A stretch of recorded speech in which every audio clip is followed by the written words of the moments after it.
Where's Waldo?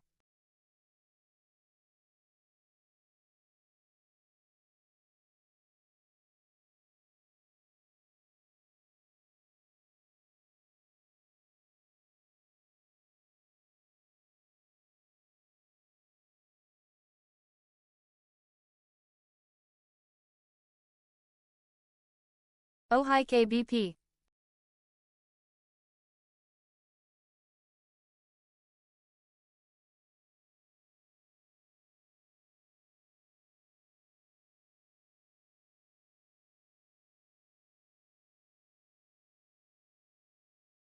AMI too high.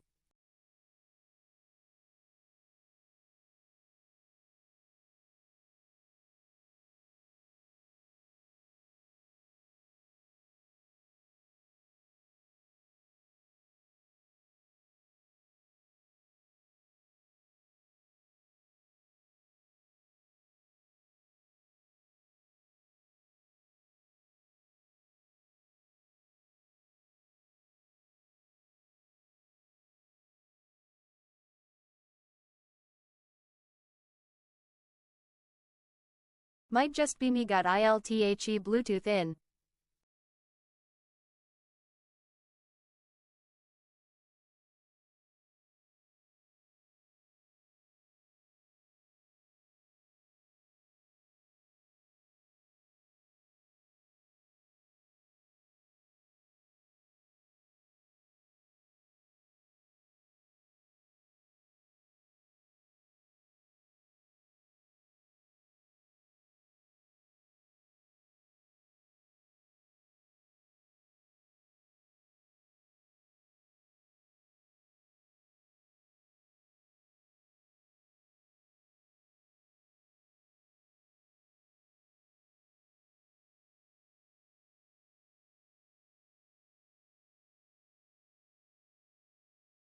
Hell yeah.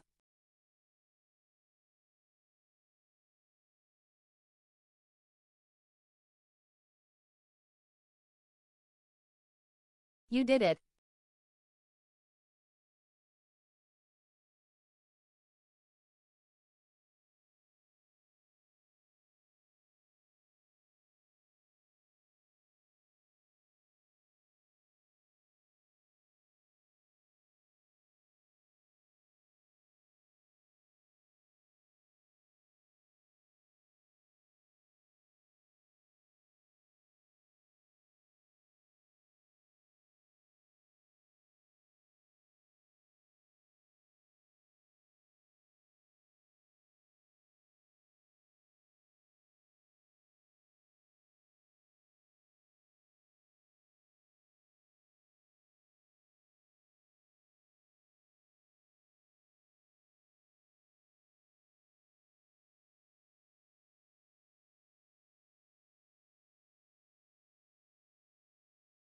Not too bad today.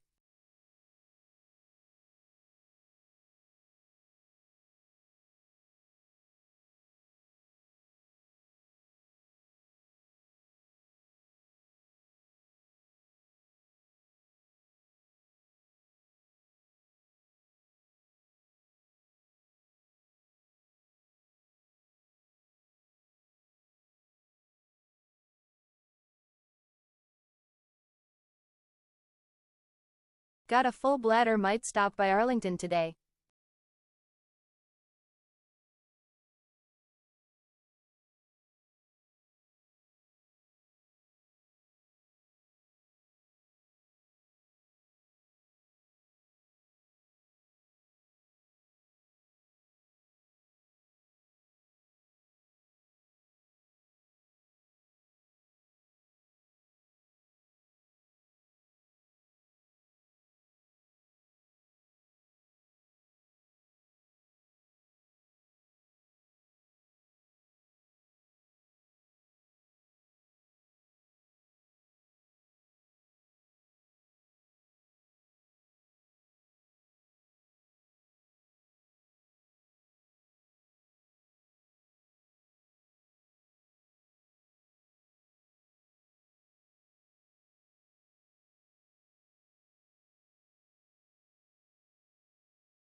Oh, hi, hello, how you doing? My name is Waldo, and I'm here to feel the politics We with love you, Bobo. That was Bobo the baby bark boy. He has almost figured out when I start streaming and stuff like that. It's almost like a routine for him to come up here when I sit down and then start bugging me to play. He now wants me to play with a toy, and I kind of have to, right? Because I brought him over here, made him, put him in front of the camera. Now he's staring at me, like begging me to pay attention to him.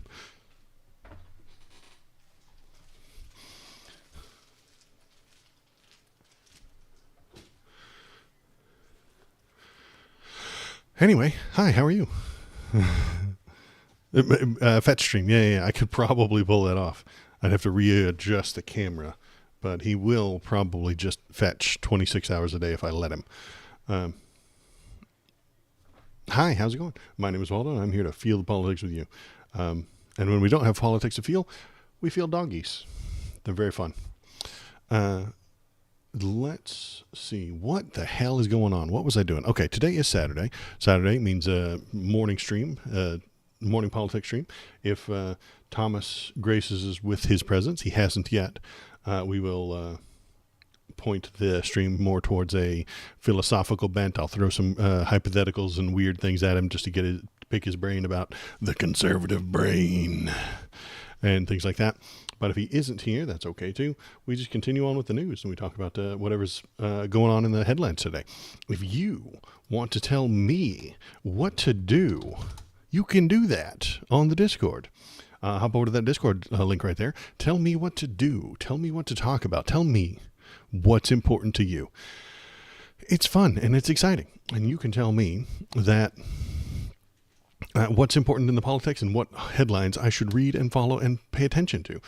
If there's something I haven't talked about or I don't know about or I'm not paying attention to, go there, tell me what you're thinking and what you're feeling. And then we can bring it up on screen and we can feel it all together. It'll be a good time. Interactive even. If you want to watch old videos, you can do so right here at the YouTube link. Go to the YouTube link, and click on the buttons. Watch old streams, watch any of the old live streams that I put up. All of them are there. And I shorten down in the video section. I take the individual topics and chop them into smaller little versions and put those up on the video tab, and you can watch old videos and stuff like that. And then I've got the shorts too that are trying to lure people in to watching the full thing. So I throw out the shorts, which are just short, pithy little fun stuff. And then if you don't watch shorts, you could. I suppose you could. But the idea is that I go out there, the shorts get shown to thousands of people, and the thousands of people say, oh, I sure do like that Waldo guy. He's pretty cool. And then they come and they watch the videos, and then they say, oh my gosh, I sure do like that Waldo guy. Let's press the sub button. And then they press the sub button, and then I trick them into watching a live stream. That's the plan. It's the grand manipulative plan that I've got going on right now. And you could be a part of all of that. So that's the entire scheme, as it were. Let's think. What is going on today? Did anything important happen?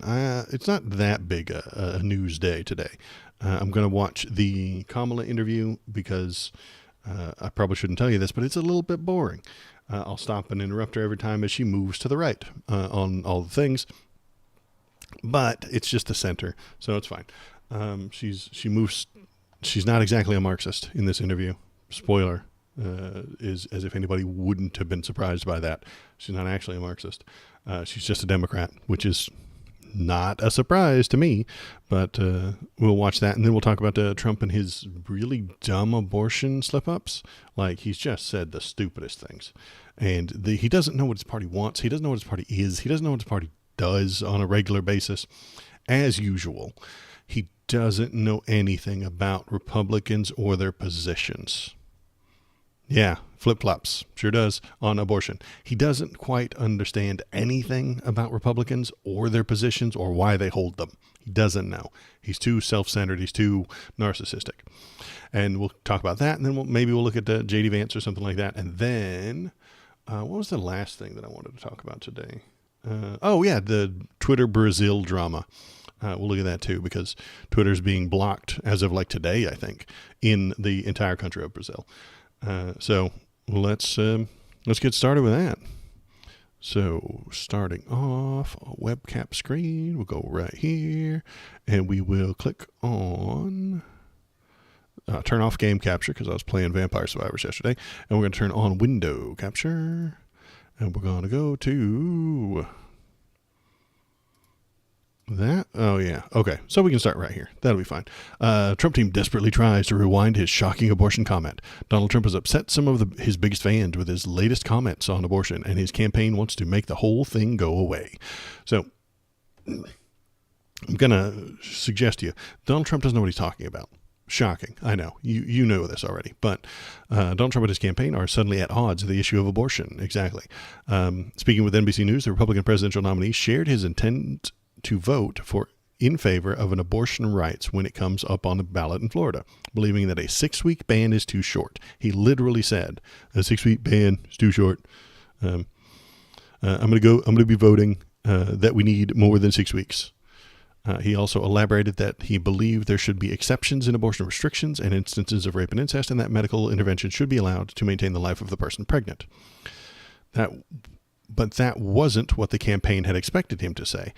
Exactly. This is the thing. His campaign doesn't know what he's going to say. They have no idea what he is or what he's doing.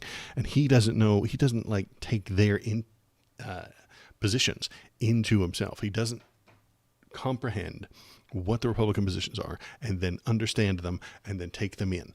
No, he doesn't take things in, y'all. He doesn't.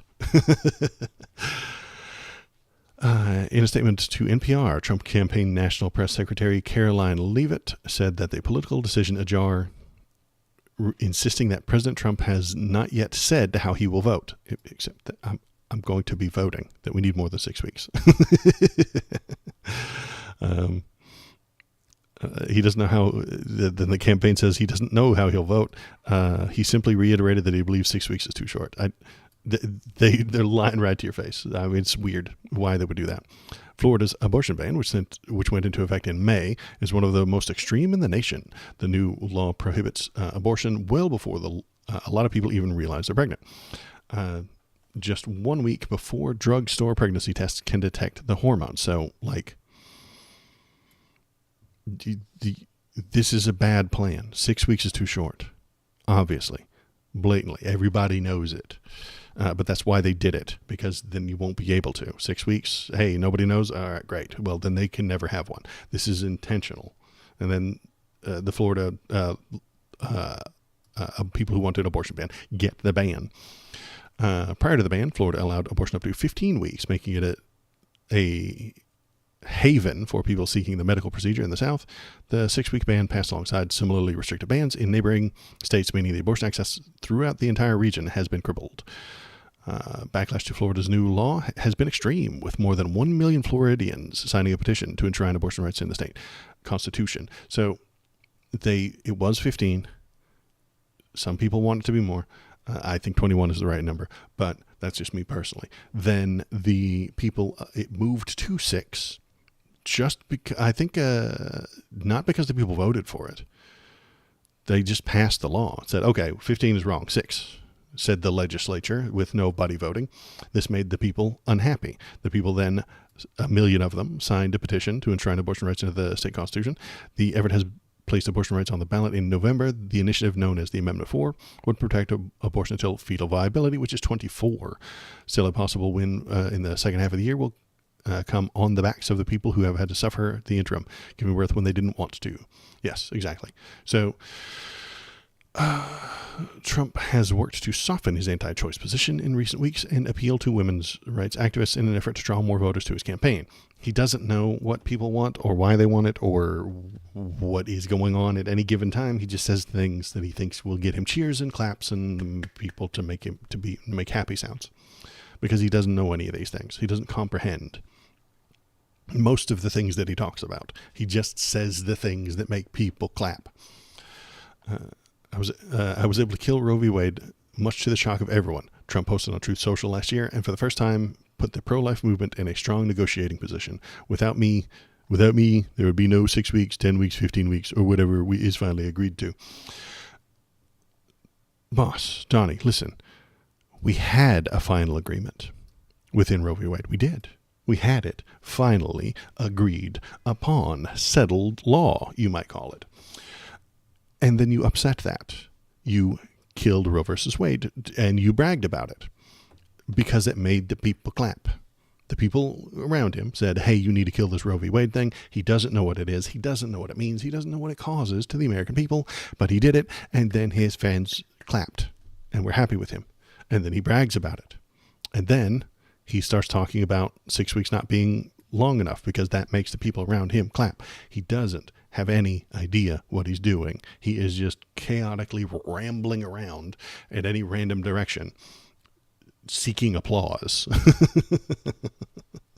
And I think that's his entire thought process. What makes the people happy? What makes the people clap for me in my rallies? Okay, 6 weeks.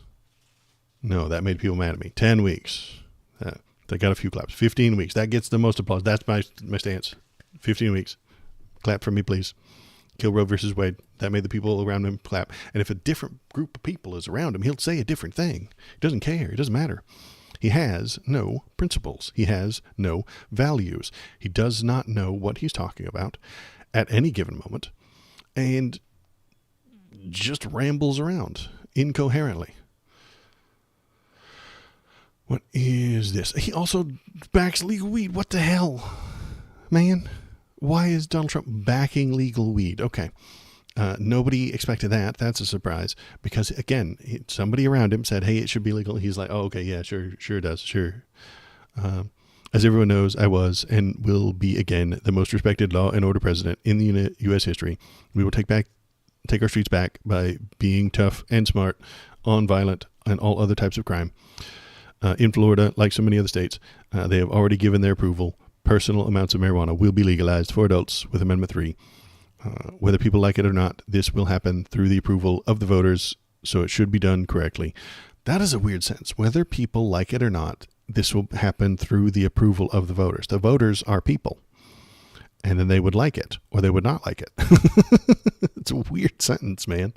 Like, if you're voting because you like the thing or you're voting because you don't like the thing, your voters are the people liking it or not liking it. It's very strange. It's a weird, I don't think he understands how voting works. I really don't think he does. He doesn't know what these words do. He doesn't know what these words mean. He doesn't know what voting is. Whether the people like it or not, this will happen through the approval of the voters, so it should be done correctly. That is a word salad nonsense sentence. I don't know how to parse that sentence. It's a mess. It doesn't mean anything.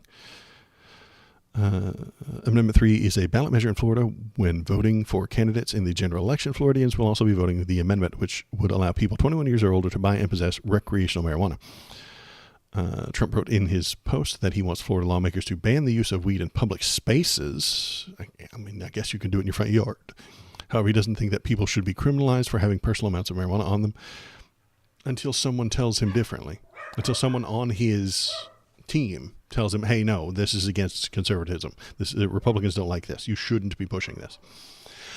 In which case he will flip-flop. He will turn around and be like, okay, no, sorry, we're against it. We were for it, but the conservatives in my team have told me that this is bad for crime, bad for drugs. And again, he'll just flip-flop and nobody will care. His followers don't care what he says. They have a belief, a very strong belief, that he is a good thing and the things that he says are that he always agrees with them. That's the issue. Belief is the problem. His followers aren't going to hear that thing about 6 weeks. They're just going to believe that he agrees with them. And that is the issue. Donald Trump supporters always believe that he agrees with them. It's very strange. It's very much like religion. If you ever talk to a Southern Christian, they believe that Jesus agrees with them on everything. It's kind of convenient that way, isn't it? Jesus always agrees with me. And I think that that's why I suggest that the Trump followers are in a cult, because they have this weird belief that Donald Trump agrees with them on everything. doesn't matter what it is. You can find a quote of him agreeing with you. He might disagree with you later, or in a different quote, or in a previous time, or sometime later. Emo Waldos, thank you.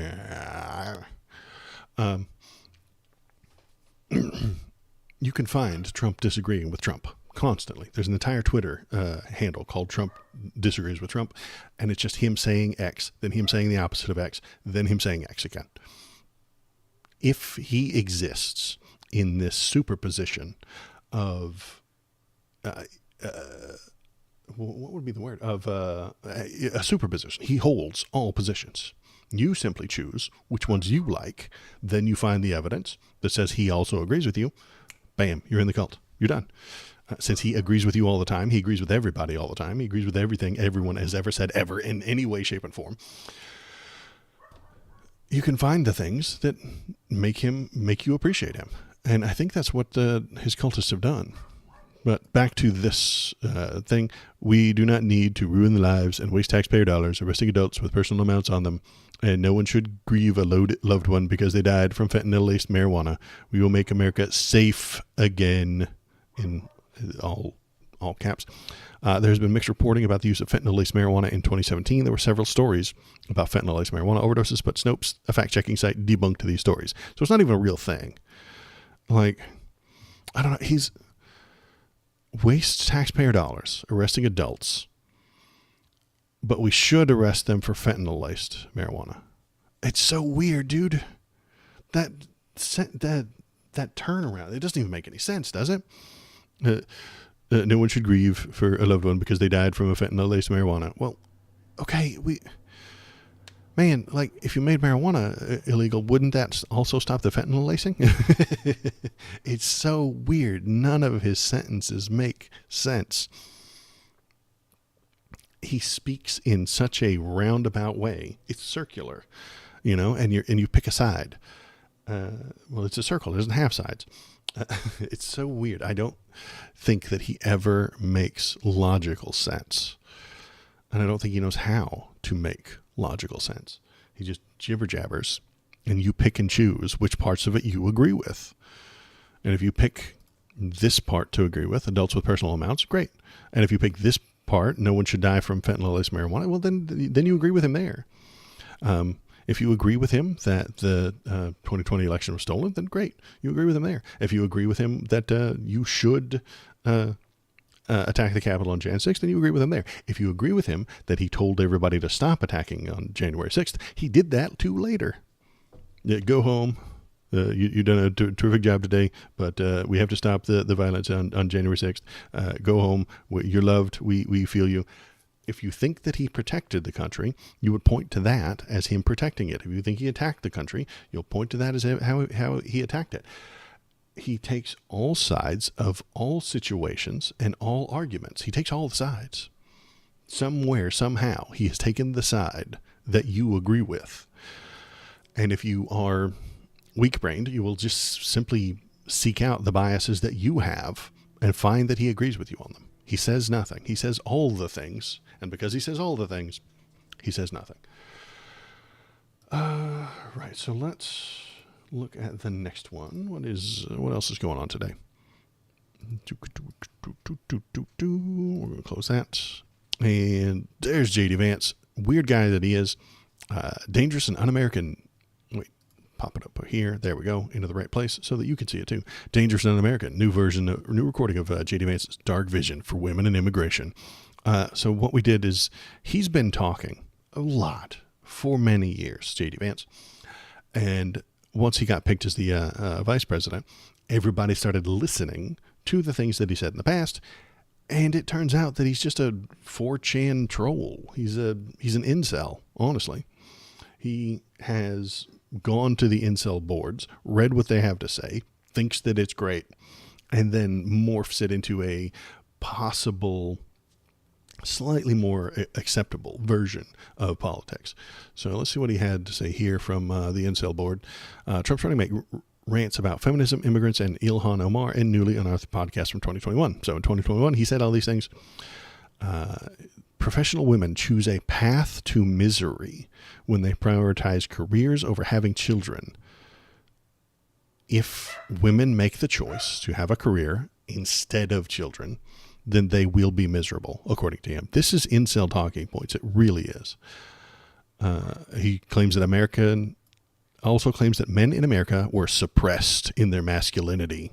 The soy boys are forcing you to the soy in the food is causing you to grow breasts, and you're not allowed to be a man anymore.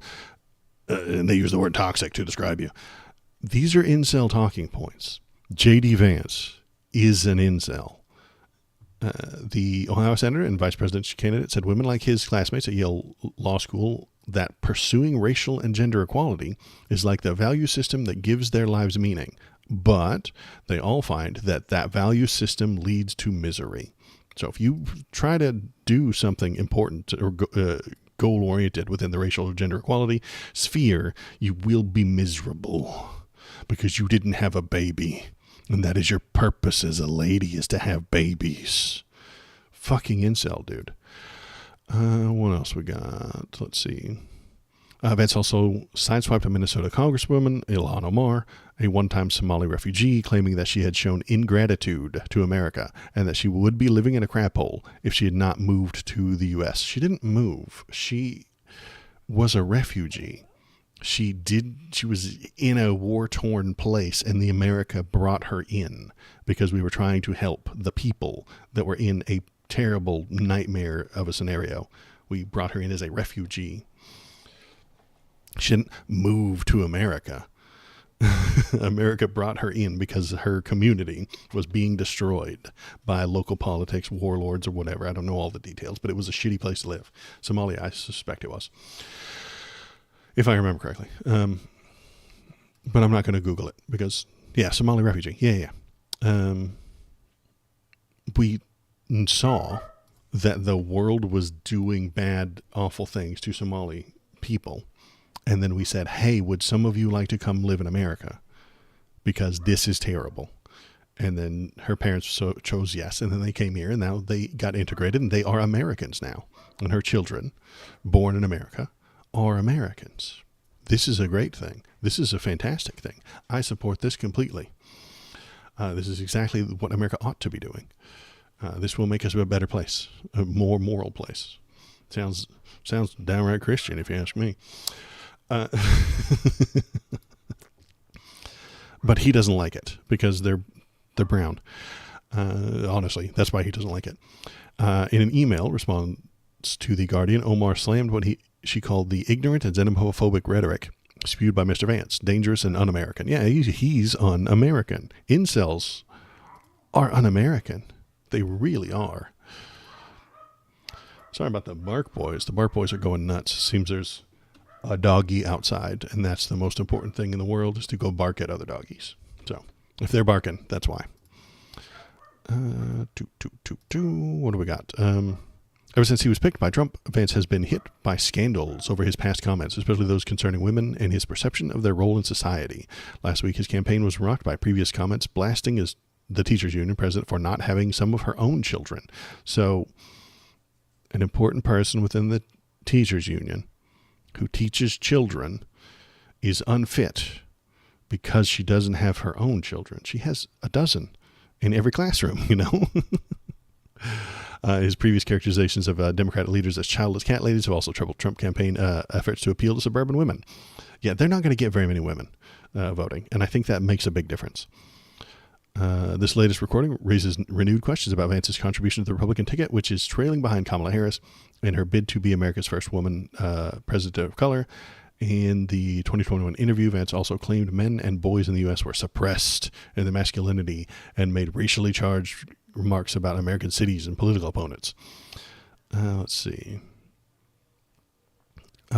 Afghans who assisted the U.S. troops during their occupation of the country, who are now seeking to come to America, Vance said whether certain groups of people can successfully become American citizens. He's not sure Afghanis can become American citizens.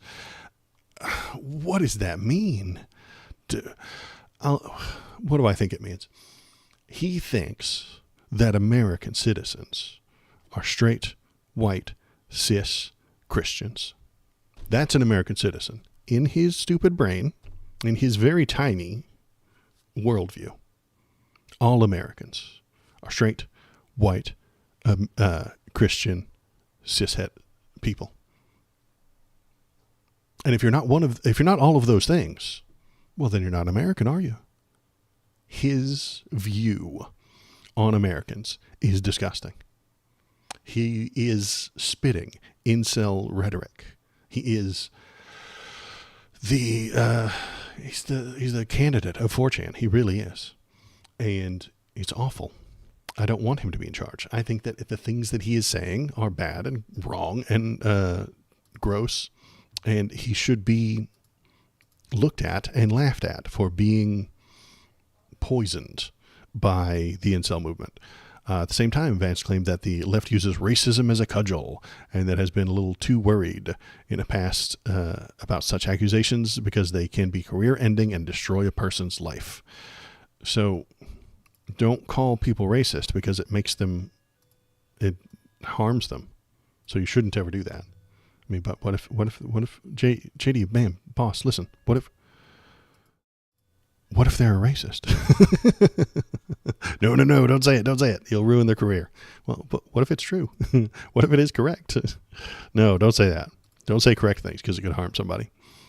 It says the Republican who claims that facts are more, facts don't care about your feelings. Let's see. This is somebody describing him. He appeals to evangelicals with a message that we find happiness by fulfilling traditional gender roles, which is a cornerstone of white evangelical Christianity. He also speaks to a misogynist trend emerging out of the tech world among people who would prefer not to talk about any kind of diversity at all. What they share is the view that women shouldn't be in paid work. They should be in the home rearing children. But the public line isn't "we hate women." It's "women will be happier if they stay home."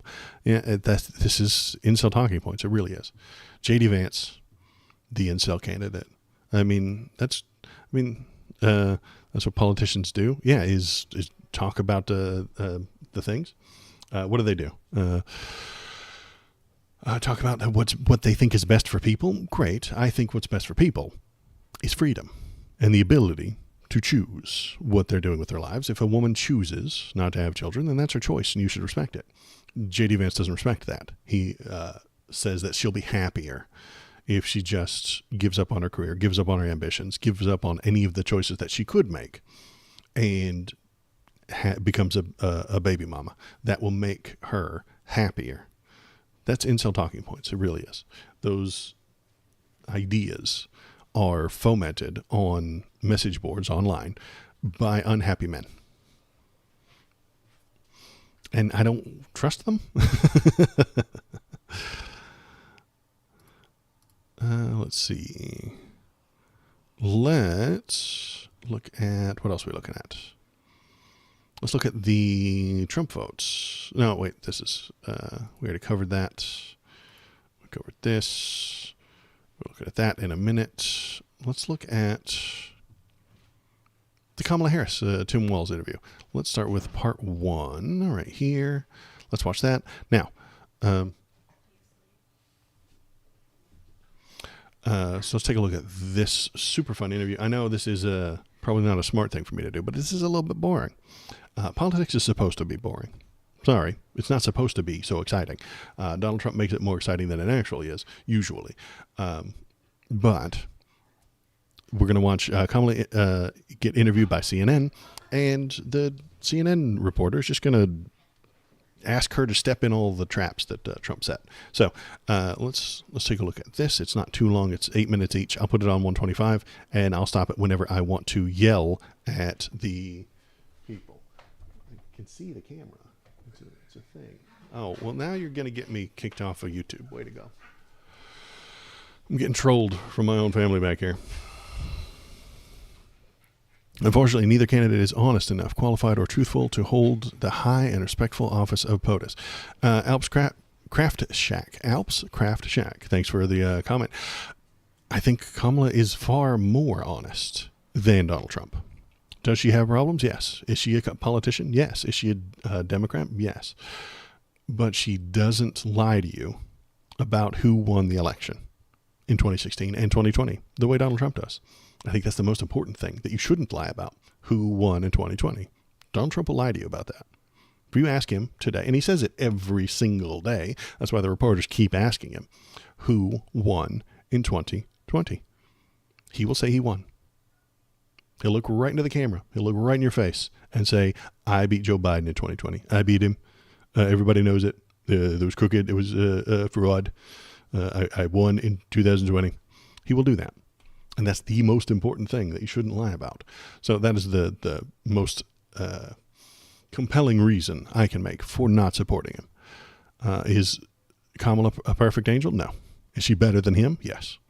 Which means that's what I have to support. That's what I have to vote for. I have a very simple voting strategy. You got to have a strategy. During the primary, I vote for the person that's furthest to the left. Then during the general, I vote for the person that's furthest to the left. That's it. That turns out to be Bernie in the primaries and then Kamala in the general, But they didn't have a primary this year, but it was Bernie in the primaries and then Hillary in the general because they were the furthest left.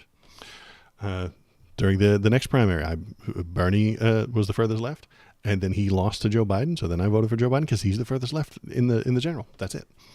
It's the best I can do, and because I think voting is important and it works, and it works.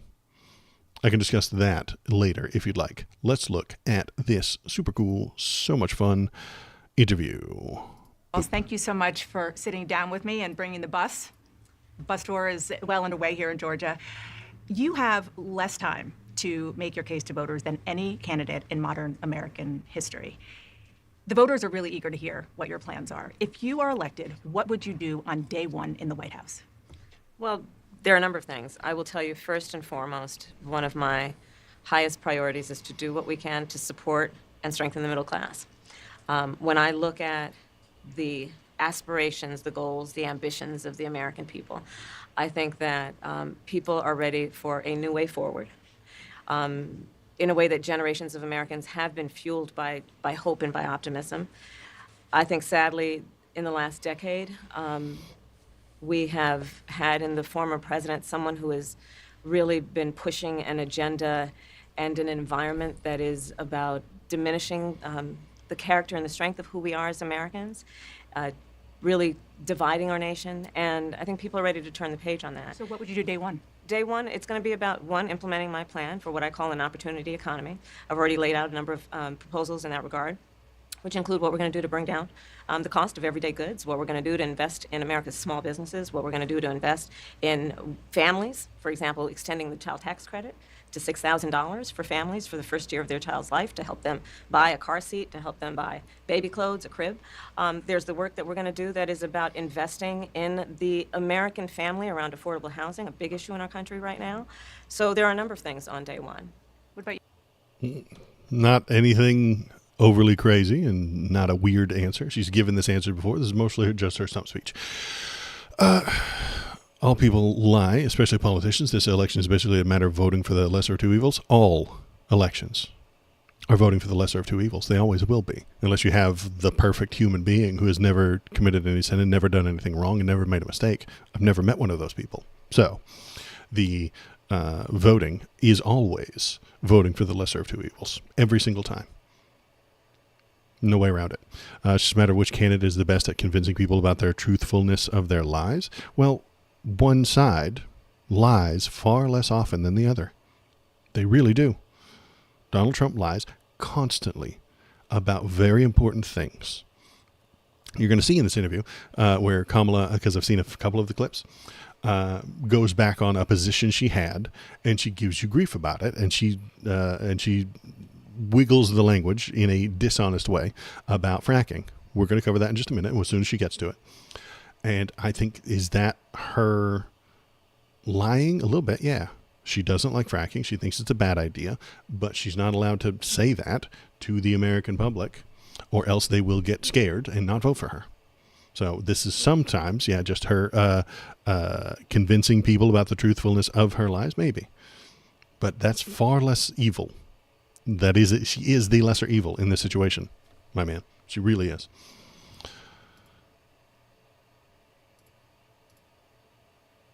You? Well, I'm excited about this agenda, too. As I said, the idea of inspiring America to what can be. And I think many of these things that the Vice President's proposing are things that we share in values. And the child tax credit is one we know that reduces childhood poverty by a third. We did it in Minnesota to have a federal partner in this. Unbelievable, I think, in the impact that we can make. You talked about, you call it the opportunity economy. You are well aware that right now many Americans are struggling. There's a crisis of affordability. One of your campaign themes is we're not going back. But I wonder what you say to voters who do want to go back when it comes to the economy specifically, because their groceries were less expensive, housing was more affordable when Donald Trump was president. Hi, I'm a CNN reporter. Would you like to step in this trap that Donald Trump laid out for you? Well, let's start with the fact that when Joe Biden and I came in office, during the height of a pandemic, we saw over 10 million jobs were lost.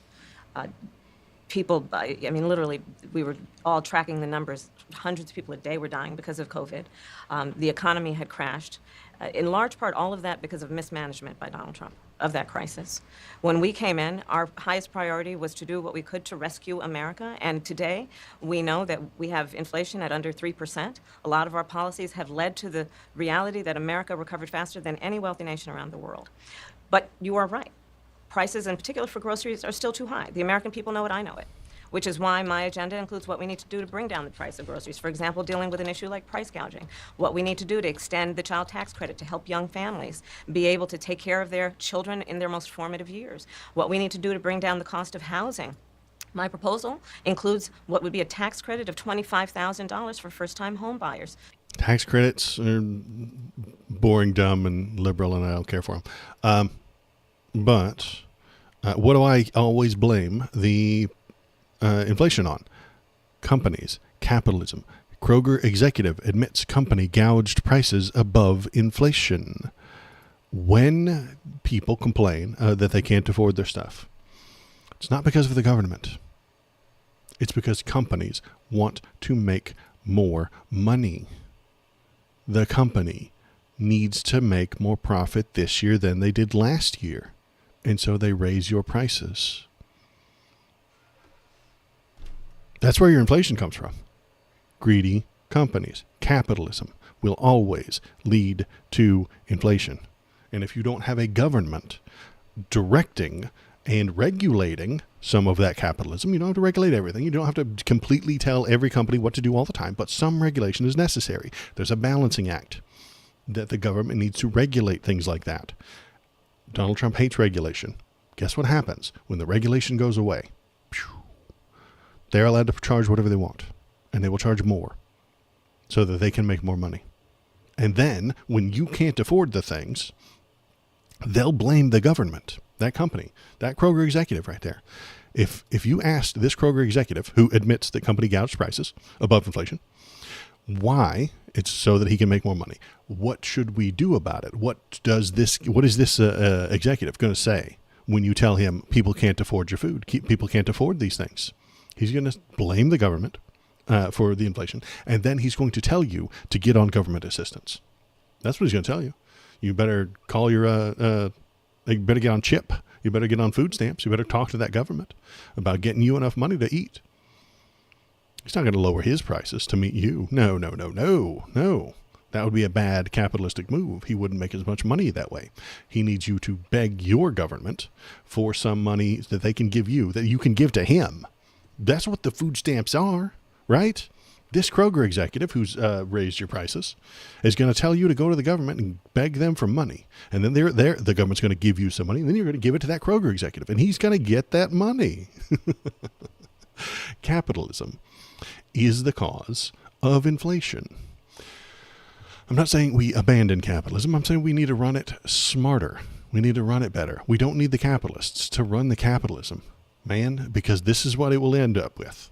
Them raising your prices and then charging you more and more and more every year so that their numbers go up, so that their stock price goes up, so that they can then demand tax cuts for themselves and have you pay more taxes. Capitalists can't be running the capitalism. So they can just have enough to put a down payment on a home, which is part of the American dream and their aspiration, but do it in a way that allows them to actually get on the path to achieving that goal and that dream. So you have been vice president for 3.5 years. Yeah. The steps that you're talking about now, Why haven't you done them already? Would you also like to step into this other trap that Donald Trump set for you? Well, first of all, we had to recover as an economy, and we have done that. I'm very proud of the work that we have done that has brought inflation down to less than 3%. The work that we have done to cap the cost of insulin at $35 a month for seniors. Donald Trump said he was going to do a number of things, including allowing Medicare to negotiate drug prices. Never happened. We did it. So now, as I travel in the state of Georgia and around our country, the number of seniors that have benefited, I was in Nevada recently, a grandmother who showed me her receipts. And before we capped the cost of insulin for seniors at $35 a month, she was paying hundreds of dollars, up to thousands of dollars a month for her insulin. She's not doing. Why is she paying that much money for insulin? Because the insulin company wants to make money. They need to make money. That You maintain Bidenomics is a success. I maintain that when we do the work of bringing down prescription medication for the American people, including capping the cost of the annual cost of prescription medication for seniors at $2,000, when we do what we did in the first year of being in office to extend the child tax credit so that we cut child poverty in America by over 50%, when we do what we have done to invest in the American people and bringing manufacturing back to the United States so that we created over 800,000 new manufacturing jobs, bringing business back to America, what we have done to improve the supply chain so we're not relying on foreign governments to supply American families with their basic needs, I'll say that that's good work. There's more to do, but that's good work. I want to get some clarity on where you stand on some key policy issues. Energy is a big one. When you were in Congress, you supported the Green New Deal. And in 2019, you said, quote, "There is no question I'm in favor of banning fracking." Fracking, as you know, is a pretty big issue, particularly in your must-win state of Pennsylvania. Sure. Do you still want to ban fracking? No, and I made that clear on the debate stage in 2020. It's not really clear. She said she wanted to ban it, and then she got convinced that it's not as bad as it actually is. Maybe. I think she should say it that way. I mean, if she said it the way, like, "Hey, listen, I heard a bunch of bad things about it. I said, hey, let's not do it," and then someone convinced me. Give me that argument. I would love arguments. I finally said something sensible. Corporate greed, primarily, and to some extent personal greed, is the real cause of inflation. Yes, I agree with you. It's always nice to have somebody say something nice about me. So thanks. Yeah, I think I say sensible things all the time. But yeah, that's the direction that I think I get to it as well. So yeah, fracking. I think fracking should be banned. I don't think it's helpful. It's not a great thing for us. It's dangerous. It's pumping a bunch of complicated chemicals that you don't know what they are into the ground to break rocks. That's the frack. The fracture is that they pump weird chemicals that are a proprietary secret. We have a basic idea of what these companies are pumping into the ground, but they do have their specific formula and percentages and stuff like that hidden behind proprietary shields so that they will have so that they'll know what chemical to pump into the ground. It's mostly water, but then it's the not water that's worrisome. So they pump that into the ground, they fracture the rocks, and then the gas leaks up and we catch it. We invented this stuff a long, long time ago, but no one was doing it because the amount of effort it takes is too high to turn a profit. That's not true anymore. Most of the oil, the easy to get oil, is gone within our planet. It's true. If it was easy to get that oil, it's been gotten. And now you have to move out to the weird places that are much harder to get to, like the offshore areas, like the middle of the ocean where they have those giant platforms. Are they out there on those platforms because there's a bunch of really easy to get oil? Yeah, no, they're not. The easy to get oil is gone. So the easy to get natural gas is gone. So we need to do some more extreme things like go out to the middle of the ocean and frack and stuff like that. I worry that the companies will, again, be greedy and put cheap chemicals into the ground, not caring about what happens later, what happens down the road, what happens 2 years from now after those chemicals have been in there, and what happens after those rocks have been fractured. Does this affect us? Maybe. The environmentalists suggest that it does. And that makes me nervous, and that makes me want to not allow them to have free reign.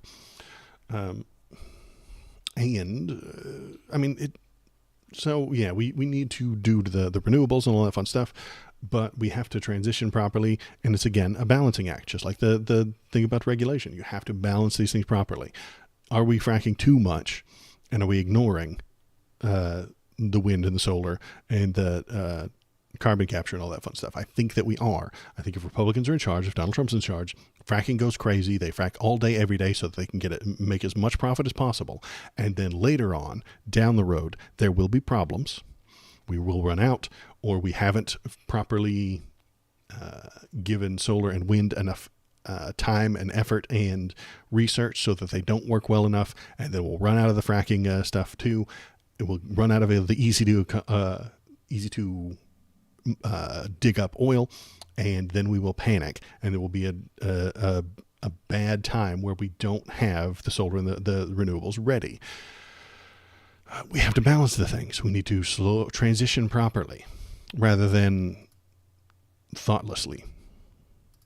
But if I tell you we should think about doing things the right way, then Donald Trump will call me a socialist and a communist, and that I hate energy. That I would not ban fracking. As vice president, I did not ban fracking. As president, I will not ban fracking. In 2019, I believe, in a town hall, you said you were asked, would you commit to implementing a federal ban on fracking on your first day in office? And you said, there's no question I'm in favor of banning fracking. So yes. So it changed in that campaign? In 2020, I made very clear where I stand. We are in 2024, and I've not changed that position, nor will I going forward. Well, in 2020, she had a position, and it's the same as it is in 2024. 2019, though, she had a different position. Kept my word, and I will keep my word. What made you change that position at the time? Well, let's be clear. My values have not changed. I believe it is very important that we take seriously what we must do to guard against what is a clear crisis in terms of the climate. And to do that, we can do what we have accomplished thus far. The Inflation Reduction Act, what we have done to invest, by my calculation, over probably $1 trillion over the next 10 years, investing in a clean energy economy. What we've already done, creating over 300,000 new clean energy jobs. That tells me, from my experience as vice president, we can do it without banning fracking. In fact, Dana, I cast the tie-breaking vote that actually increased leases for fracking as vice president. So I'm very clear about where I stand. And was there some policy or scientific data that you saw that you said, oh, okay, I get it now? What I have seen is that we can grow and we can increase a thriving clean energy economy without banning fracking. Okay. She can't tell you what convinced her. Was it the fact that she wouldn't win elections if she didn't support it? I don't know. Maybe it's cynical. Maybe the cynicism is the right answer here. She heard from the people in charge and be like, you cannot say that anymore. You will lose voters. You will lose Pennsylvania. And you must win Pennsylvania to win the presidency. Maybe maybe if you're cynical, if you're being entirely, pessimistic, that's why she did it. Optimistically, maybe she heard something nice. Maybe she heard how fracking isn't as bad as the environmentalists have said it is. They do tend to exaggerate sometimes. Let's watch part 2. So part 2, here we go. Feel free to hop into chat. Tell me what you're thinking. Tell me what you're feeling. And let's go. Part 2. Another issue, big one, is immigration. Mm-hmm. As vice would you like to step into this trap that Donald Trump has set for you? president, you were tasked with addressing the root causes of migration in southern countries and Northern part of Central America. the northern part of Central America that affects the southern border of the U.S. Mm-hmm. During the Biden-Harris administration, there were record numbers of illegal border crossings. Why did the Biden-Harris administration wait 3.5 years to implement sweeping asylum restrictions? Well, first, this is probably the biggest place that you can hit them because they didn't explain it properly. Immigration, legal and illegal, is good for our country. That's all there is to it. And if you say it like that with authority and show them charts and stuff like that to back it up, the people will stop freaking out about it. Donald Trump misunderstands immigration completely. He doesn't understand what it is, how it does, or what the situations are. He doesn't understand it. He misunderstands all of it. He creates a delusion about that situation. He talks about the insane asylums are emptying their people onto our border. There's no evidence of that. They're emptying the prisons. No evidence. He has deluded himself into thinking that's happening. And then he spreads that fear to the people who listen to him. He misunderstands. He creates a delusion, and he spreads the fear. And if Joe Biden were smarter and Kamala were smarter about this issue, they wouldn't be slowly tiptoeing towards a Republican position. They would tell you, they would look you in the face and say, listen, it's not dangerous to you. It is not harmful as they say it is. It helps our country. Our country needs cheap labor. It always has. It used to have cheap labor with slaves, and we don't like that. Slavery is wrong. But that built our country. Then we had the Chinese immigrants. We treated them like slaves, and that's wrong. We shouldn't use Chinese people to build our entire countrywide infrastructure. And then we started getting migrants to come in through Mexico to do the farming stuff and the produce picking and all that fun stuff in the 70s. And then we had a racist moment, and somebody realized that all these brown people were coming north doing work and then going south. And they started building the wall and started screaming bloody murder about immigration. We have always needed cheap labor. We don't have enough of it right now for the capitalist system that we've got right now, which is why states like Alabama and Arkansas or stuff like that are pushing child labor laws to come back into effect so that they can allow 15 and 16-year-olds to work for cheap. I would prefer that we brought in adults from Mexico to do that work rather than a 15-year-old Alabama kid. Just my idea. I know. I'm a crazy person. But the corporate greed needs that labor to be as cheap as possible. And so they support the idea of the illegal people coming in and doing the work. They support the under the table deals. They support the idea of 15-year-olds working for less than minimum wage. They support all of these ideas so that they can keep their costs low, so that they can make more profit. Again, most of our problems in this country come down to dollars. Every time we have a problem in this country, maybe I'll do some math, but my guerrilla math is 75% of our problems, and that's just a made-up number off the top of my head. 75% of our problems in this country come down to dollar bills. Every time. The 75%. I guess every time isn't quite right. But most of our problems come down to dollars because we are a capitalist country, and the almighty dollar is almighty. First of all, the root causes work that I did as vice president, that I was asked to do by the president, has actually resulted in a number of benefits, including historic investments by American businesses in that region. The number of immigrants coming from that region has actually reduced since we began that work. But I will say this, that Joe Biden and I and our administration worked with members of the United States Congress on an immigration issue that is very significant to the American people and to our security, which is the border. And through bipartisan work, including some of the most conservative members of the United States Congress, a bill was crafted, which we supported, which I support. And Donald Trump got word of this bill that would have contributed to securing our border, and because he believes that it would not have helped him politically, he told his folks in Congress, don't put it forward. He killed the bill. She's saying what I have said for a while, that this is the biggest problem that Biden has, is the border, because Donald Trump fear-mongers all day long. And that fear-mongering, even if you don't listen to him, even if you don't think he is correct, that fear-mongering tends to seep into what you're hearing. He is a very loud voice. Even if you disagree with him, you hear what he has to say. So that seeps in, and then the people in the middle and the people on the left are like, man, I wonder if there really is this issue about the border. And Donald Trump tells you he knows exactly what it is, and he has the answer, and that the Dems are doing a bad job.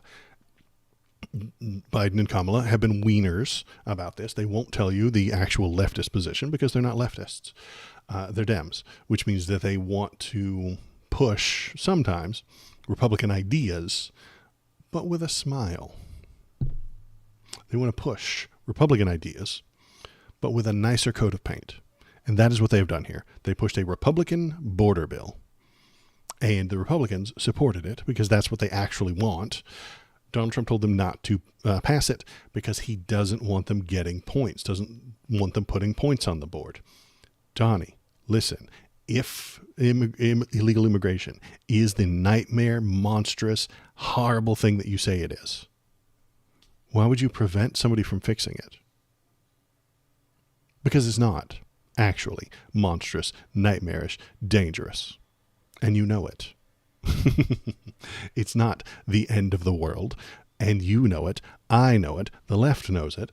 But the people in the middle and the people on the right don't. And that's what I want to tell them. Tell the people in the middle. Immigrants are not harming you.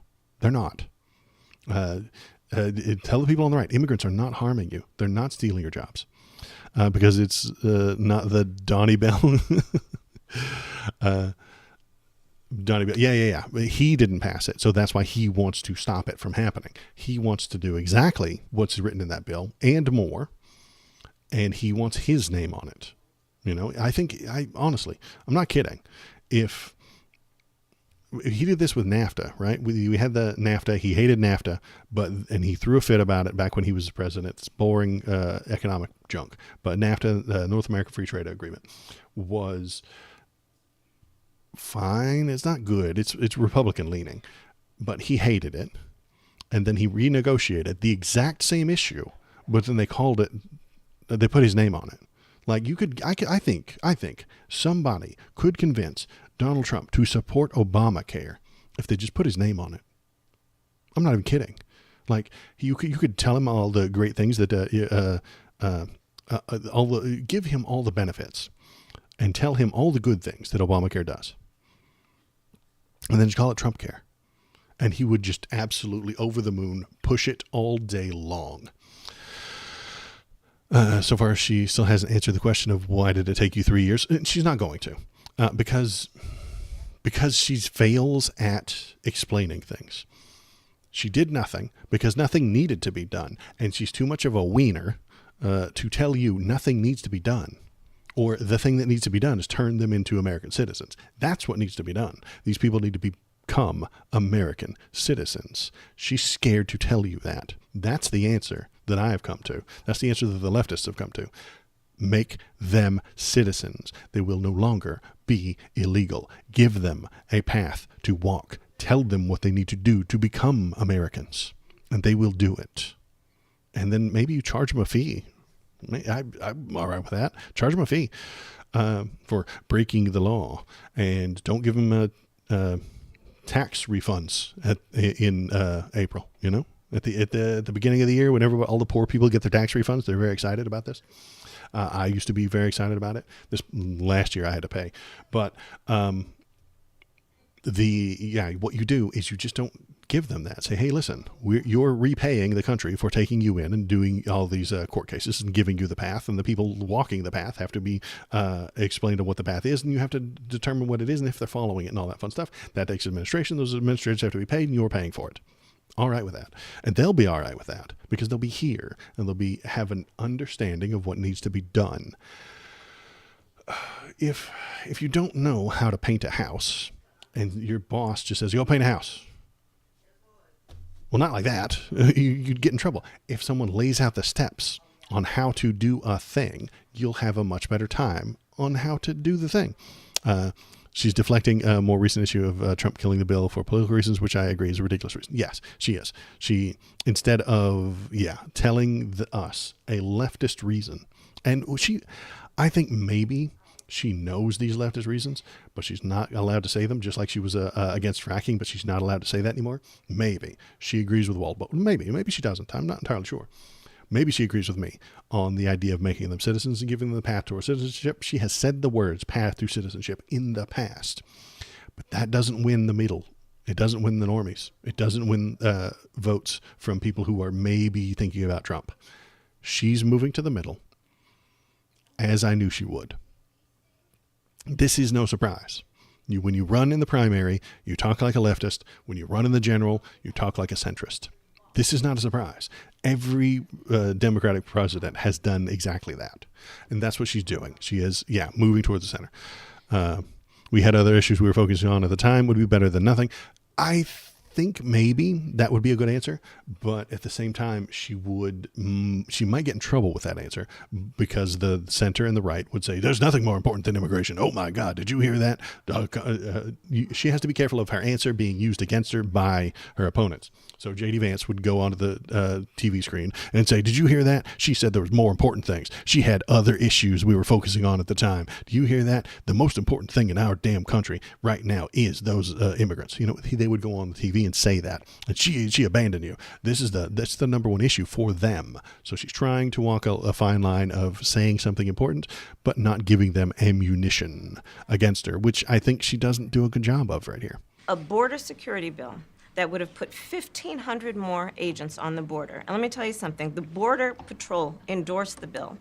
And I'm sure in large part because they knew they were working around the clock and 1,500 more agents would help them. That bill would have allowed us to increase seizures of fentanyl. Ask any community in America that has been devastated by fentanyl what passing that bill would have done to address their concern and a pain that they've experienced. So you would push that legislation again. I just want to ask Not only push it, I will make sure that it comes to my desk and I would sign it. Just one other question about something that you said in 2019 when you first ran. There was a debate. You raised your hand when asked whether or not the border should be decriminalized. Do you still believe that? I believe there should be consequence. We have laws that have to be followed and enforced that address and deal with people who cross our border illegally, and there should be consequence. And let's be clear, in this race, I'm the only person who has prosecuted transnational criminal organizations who traffic in guns, she just drugs, jumps back and into human her beings. I'm the only person in stump this speech. race who actually served a border state as Attorney General to enforce our laws, and I would enforce our laws as president going forward. I recognize the problem. Generally. Okay, so that's exactly what I was saying. This is exactly what I was saying. In 2019, she's in a primary. She's pushing leftist ideas to get the left on board with her, to get those far left Democrats on board, to get the Soak Dems to pay attention to her. And she's pushing further left ideas during those primaries. She loses the primary and goes on to become the vice president. But now that she's in a general election, she cannot push leftism. This scares off the normies and it infuriates the right. Your paint analogy is exactly what happened to me when I was a young adult. Foster dad told me to paint the fence, and I was like, where do I start with zero direction? Exactly.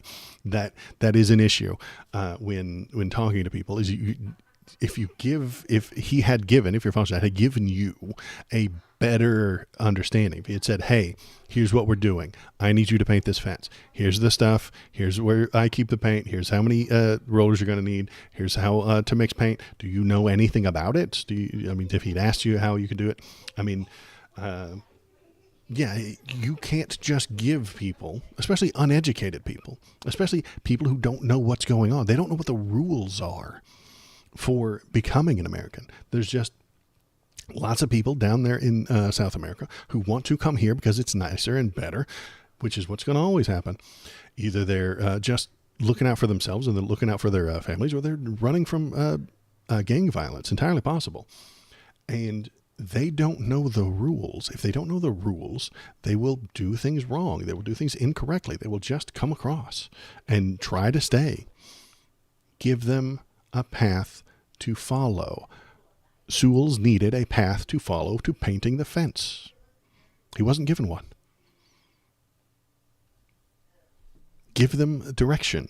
That is what the government is supposed to do. Direct people.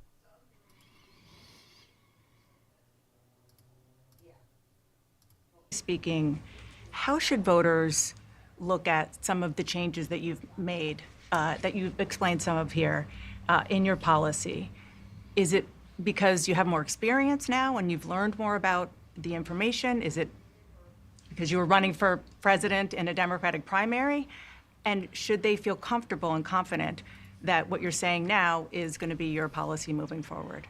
Dana, I think the most important and most significant aspect of my policy perspective and decisions is my values have not changed. You mentioned the Green New Deal. I have always believed, and I have worked on it, that the climate crisis is real, that it is an urgent matter to which we should apply metrics that include holding ourselves to deadlines around time. We did that with the Inflation Reduction Act. We have set goals for the United States of America and by extension the globe around when we should meet certain standards for reduction of greenhouse gas emissions, as an example. That value has not changed. My value around what we need to do to secure our border, that value has not changed. I spent 2 terms as the Attorney General of California prosecuting transnational criminal organizations, violations of American laws regarding the passage, illegal passage of guns, drugs, and human beings across our border. My values have not changed. So that is the reality of it. In 4 years of being vice president, I'll tell you, one of the aspects to your point is traveling the country extensively. I mean, I'm here in Georgia. I think somebody told me 17 times since I've been vice president in Georgia alone. I believe it is important to build consensus. And it is important to find a common place of understanding of where we can actually solve problems. On that note, you had a lot of Republican speakers at the convention. Will you appoint a Republican to your cabinet? Yes, I would.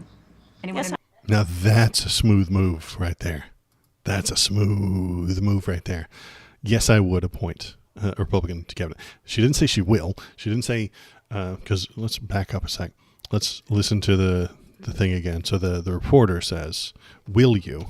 And she says, yes, I would. Common place of understanding of where we can actually solve problems. On that note, you had a lot of Republican speakers at the convention. Will you appoint a Republican to your cabinet? Yes, I would. Anyone Yes, in I mind? would. No one in particular in mind. I got 68 days to go with this election, so I'm not putting the cart before the horse, but I would. I think Smooth move, normal politician thing. Donnie would never say that. This is her moving towards the center. In the primaries, she spits socialism. They call her a Marxist, but then in the general, she comes toward the center, toward the mediation, where everybody can get along. Of course, I would appoint a Republican to my cabinet if they're smart and agree with me and know what the plan is. This gets the normies on board. This gets those enlightened centrists that everybody loves so much to agree with her and think that she is reasonable. And I think that is a reasonable stance and a reasonable take. Will she do it? Maybe not. I could see her doing something like that for somebody who's been anti-Trump. There's what's his name? I think Kinzinger, I think was his name, who was a Republican. Maybe I'm wrong. He's a Republican who is anti-Trump. And then you got your Liz Cheney along those lines. Like Liz Cheney very much dislikes Trump. And I mean, if you put her in a cabinet position, I'd be all right with that. She's still a Republican, but maybe a slightly better one. But yeah, this is typical politicking. This is normal politicking. It's slightly boring, but it is correct play on her part. I think it's really important. I have spent my career inviting diversity of opinion. I think it's important to have people at the table when some of the most important decisions are being made that have different views, different experiences. And I think Oh no, she said diversity. She's a DEI hire, going to be DEI hiring other people. it would be to the benefit of the American public to have a member of my cabinet who was a Republican. I want to ask you about your opponent, Donald Trump. I was a little bit surprised. People might be surprised to hear that you have never interacted with him, met him face to face. That's going to change soon. But what I want to ask you about is what he said last month. He suggested that you happened to turn black recently for political purposes, questioning a core part of your identity. Yeah. Any? Same old tired playbook. Next question, please. That's it? That's it. Okay. Let's talk about some. I think this is actually a smooth move on her part. She just moves on to the next thing. If she over-exaggerates, if she takes this question too far, she'll be accused by the right of playing the DEI card or playing the race card or playing, what's that other word they use? Identity politics. That's the word they use. She's doing identity politics, folks. Here she is, talking about how she's more qualified than you because of her skin color. That's what they would throw at her. That's why she dismisses it. She's like, okay, move on. I won't dismiss it. Donald Trump's an idiot. He's a buffoon. He thinks that he knows everything. He does. So when he finds out a new thing on the rare occasion, well, I mean, there's the things that Donald Trump knows could fill an entire planet. But when he finds out something new, he assumes that it's news to all of us. He just found out that she was half black. This is news to him. It's not news to her. It's not news to her family. It's not news to her black father. It's not news to people who have followed her. But it's news to him. which means that none of us knew it. You didn't know it. I didn't know it. Her parents didn't know it. And her family didn't know it. Nobody who's ever supported her has ever known this. So Donald Trump just found out, which means everyone just found out. He thinks that there is no knowledge that he does not possess. And when he finds new knowledge, none of us knew it. And he's so narcissistic that he thinks that this is news for everyone. Everyone just found this out. It's very weird. He is such a narcissist that he doesn't know that you can know things that he doesn't know. It's very strange. Finding the right person. Yep. It doesn't make sense to preach unity and follow hardline no Republicans. Yeah, exactly. Adam Kinzinger is an anti-Trump Republican. I actually hear American values come out of his mouth. Yeah, exactly. He is someone who is famously saying, I don't like Donald Trump. I still support right-wing Republican ideals. And I would push them. You put him in charge of one of the mediocre ones, the urban, what is the cabinet? The cabinet is the secretaries. So you put him in charge of like secretary of Secretary of the Interior or something along those lines, or Secretary of Energy or something along those lines, and you'd be fine. Honestly, I wouldn't be against that idea at all. And then she gets to claim the moniker of I'm the one that's bringing us together, like USA containing US. Yeah. So yeah, she, the hell was I talking about? I forgot what I was talking about. I've lost it. The kid walked by and I forgot what he was talking about. Yeah. She moves on to the next question. So yeah, she moves on to the next question. She doesn't want to talk about the race thing, which is fine. Donald Trump didn't know. And so when he found out that she was half black, he thought that we all found out. He thought you found out. He thought I found out. I mean, I already knew that. So he's acting like this is some giant epiphany that the entire planet has just had. And that's why he thinks that nobody knew it beforehand. Because he didn't know it. If he didn't know it beforehand, then nobody knew it. Which is more narcissism from him, as usual. So, let's keep going. Some foreign policy issues that would be on your plate if you become commander-in-chief. President Biden has tried unsuccessfully to end the war between Israel and Hamas in Gaza. He's been doing it for months and months, along with you. Would you do anything differently? For example, would you withhold some U.S. weapons shipments to Israel? That's what a lot of people on the progressive left want you to do. Let me be very clear. I am unequivocal and unwavering in my commitment to Israel's defense. And that makes me sad. I'm one of those progressive left that she was talking about, where I think we should end the stuff in Israel. As soon as we're done with this, I can tell you what I think we should do with it, and you can yell at me if you'd like. So we're going to finish watching this, and then I'll tell you my plan for the Israel war, and it's going to make a lot of people unhappy. And its ability to defend itself, and that's not going to change. But let's take a step back. October 7,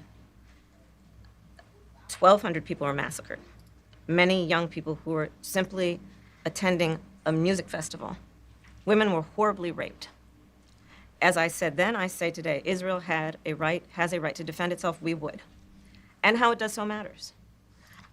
Far too many innocent Palestinians have been killed. And Joe Biden would have said in that last line. So is she far right on this? No. Is she centrist on this? Yes. But that's not a surprise. She has to move to the center to get the people to vote for her. We have got to get a deal done. We were in Doha. Mm-hmm. We have to get a deal done. This war must end. In the meantime, and we must get a deal that is about getting the hostages out. I've met with the families of the American hostages. Let's get the hostages out. Let's get the ceasefire done. but no change in policy in terms of arms and so forth. No, we have to get a deal done. Dana, we have to get a deal done. When you look at the significance of this to the families, to the people who are living in that region, a deal is not only the right thing to do to end this war, but will unlock so much of what must happen next. I remain committed, since I've been on October 8, to what we must do to work toward a two-state solution, where Israel is secure, and in equal measure, the Palestinians have security and self-determination and dignity.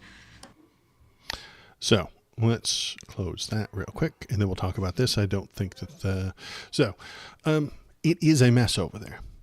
The Hamas did a terrorism. They did a 9/11, and Israel responded with a genocide. That's all there is to it. They're both bad. They're both blood and soil, which is why I don't like either side over there. This is a bad guy fight. Really is. If you are pushing ideas that we deserve this land because of the way, because of our blood, that is the root of fascism. The Israel side is pushing that, and so is the Palestinian. They're both pushing blood and soil ideas. Those two things cannot ever come to a two-state solution. They can't. They won't. Because they will claim that this soil belongs to us because of our bloodline. And the other side will say this soil belongs to us because of our bloodline. There will be no two-state solution. There cannot be, with two ethno-nationalist states right next to each other. You can't. It's impossible. Ethno-states kill. And both of those two states would be ethno-states. And I don't like that idea. So what do? America has built Israel. We have to pick a winner. As much as I don't like it, we have to pick a winner, and then we have to protect the loser. That's my plan. I know this is a shitty plan, but we're down to the point where shitty solutions are the only solutions. We can't have a nice, pleasant solution to bring all the dead people back. That's not going to happen. So what we do, we, as the American, here's my plan. Listen, tell me what you think. Tell me what you're feeling about this plan. The American military rolls into all of the Palestinian areas with troop carriers. And then we take anyone who wants to leave with us. We go in there into the Palestinians and say, listen, if you want to leave, you can leave. We will put you into a better place, spread you around. We're not going to create one ghetto in one place within one country and put all of them in there. No. You and your family will be assigned to a place that we have chosen within a dozen different countries. And then we stop funding both sides. We stop funding the aid to the Palestinians. We stop funding the weapons to Israel, because that's what we're doing right now. We're giving Israel guns, and we're giving Palestine Band-Aids. It's not a good plan. This will end poorly. So what we do is we stop giving both to both. We roll those troop carriers in there, and we say, listen, if you want to leave, come with us. We will put you up in a place. And all that funding that we're giving for the guns and the Band-Aids goes towards relocating these people. Then Israel can, and if anybody's left, if they say, no, I refuse to leave because my blood means that I get to live on this soil, we leave them. Sorry. Sucks. I hate that idea. And I hope that you would see reason and not do that. And then and then we leave them alone. And what will happen is Israel, with their already large amounts of weapons, will take that land from these very few people that are left. I'm not happy about that. But that's what they're going to do anyway. They're going to do that this year, next year, or over the next 10, 20 years, because they are an ethno-state who is pushing for having all of that soil because of their bloodline. This is not good. What we can do in the meantime is save the people who want out. And if you are an Israeli person who does not want your government to murder these people, then tell them that. Say, listen, this is the root of fascism, blood and soil. I don't support it. And then vote for somebody else, hopefully. And then maybe they could stop doing that. That's optimistic, but maybe it could happen. Maybe it couldn't. But in the meantime, the people who want to be away from that war zone would be away from it. And then we would pay to have them, we would fund them to go live in a different country. Send a handful of families to Germany, send a handful of families to France, send a few handfuls of families to America, send a few to Canada, send a few to Mexico, send a few to all of our ally states, all of those countries that are allies with America, send a few to Australia, go for it. And that they would get to live. Because I think that that's more important than the soil of your bloodline. But I'm a crazy Marxist leftist. What do I know? Tell me what you think about that plan. Feel free to insult me and tell me why it won't work in the Discord. It's right there. There it is. Look, a Discord that you can go there and tell me how wrong I am and how right I am. Don't you hate it when you blow out right? It is a bad time. It is not a fun time. Step in my shower. That would lead to a bad time. I could see that ruining your weekend. Let's continue with part 3. The country is just starting to get to know you. I want to ask you a question about how you've described your service in the National Guard. You said that you carried weapons in war, but you have never deployed actually in a war zone. A campaign official said that you misspoke. Did you? Well, first of all, I'm Hey, would you like to step into this trap that J.D. Vance and Donald Trump set for you? incredibly proud. I've done 24 years of wearing the uniform of this country. Equally proud of my service in a public school classroom, whether it's Congress or the governor. My record speaks for itself, but I think people are coming to get to know me. I speak like they do. I speak candidly. I wear my emotions on my sleeves, and I speak especially passionately about our children being shot in schools and around guns. So I think people know me. They know who I am. They know where my heart is. And again, my record has been out there for over 40 years to speak for itself. And the idea that you said that you were in war. Yeah. Hey, you didn't step into the trap. The Republicans get to tell us what to talk about all day. The Republican candidates get to set the agenda. This is the agenda, damn it, Tim Walz. Will you answer the question about the agenda that the Republicans have set for us? Did you misspeak as the campaign has said? Yeah, I said we were talking about, in this case, this was after a school shooting, the ideas of carrying these weapons of war. And my wife, the English teacher, told me my grammar's not always correct. But again, if it's not this, it's an attack on my children for showing love for me, or it's an attack on my dog. I'm not going to do that. And the one thing I'll never do is I'll never demean another member's service in any way. I never have, and I never will. I just, one other question, because again, this is all new. Yeah. I mean, this was not, however many days ago, this was not on either of your bingo cards, especially yours. You had to clarify that you had said that you and your wife used IVF, but it turned out you used a different kind of fertility in order to have children. And then when you ran for Congress in 2006, your campaign repeatedly made false statements about a 1995 arrest for drunk and reckless driving. What do you say to voters who aren't sure whether they can take you at your word? Well, I've been How would you like to step into this trap? So yeah, the weapons of war thing, that the weapons that I carried in war, is an exaggeration on his part. Did he serve? Yes. Did he go to war? No. So he never carried a weapon in war. He practiced with them, and I can recognize the reason you would point that out, just as him exaggerating. But okay, he exaggerated. Have we ever known anybody else to exaggerate about how great they are, or how smart they are, or how high their IQ is, or how many millions and billions of dollars they have? Yeah, I know. Donald Trump exaggerates a lot as well. Does he lie more often? Yes. If this is the worst lie you've got on Tim Walz, he's clearly the lesser of two evils, as a YouTuber chatter pointed out earlier, and that's fine. Everybody knows the smartest people gloat about their high IQ. It's true. The smarter you are, the more often you tell people how brilliant you are. It's true. If this is the worst you got on Tim Walz, I'm still on board. I've been very public. I think they can see my students come out, former folks I've served with, and they vouch for me. I certainly own my mistakes when I make them. The one thing I'll tell you is I wished in this country wouldn't have to do this. I spoke about our infertility issues because it's hell, and families know this. And I spoke about the treatments that were available to us that had those beautiful children there.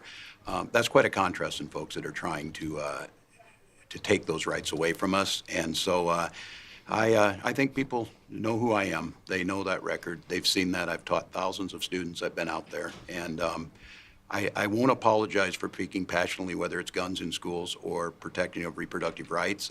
The contrast could not be clearer between what we're running against. The vice president's position on this has been clear. And I think most Americans get it if you've been through that.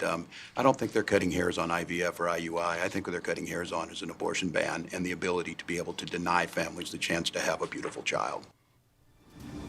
Vice President Harris, you were a very... I like that guy. He does a good job.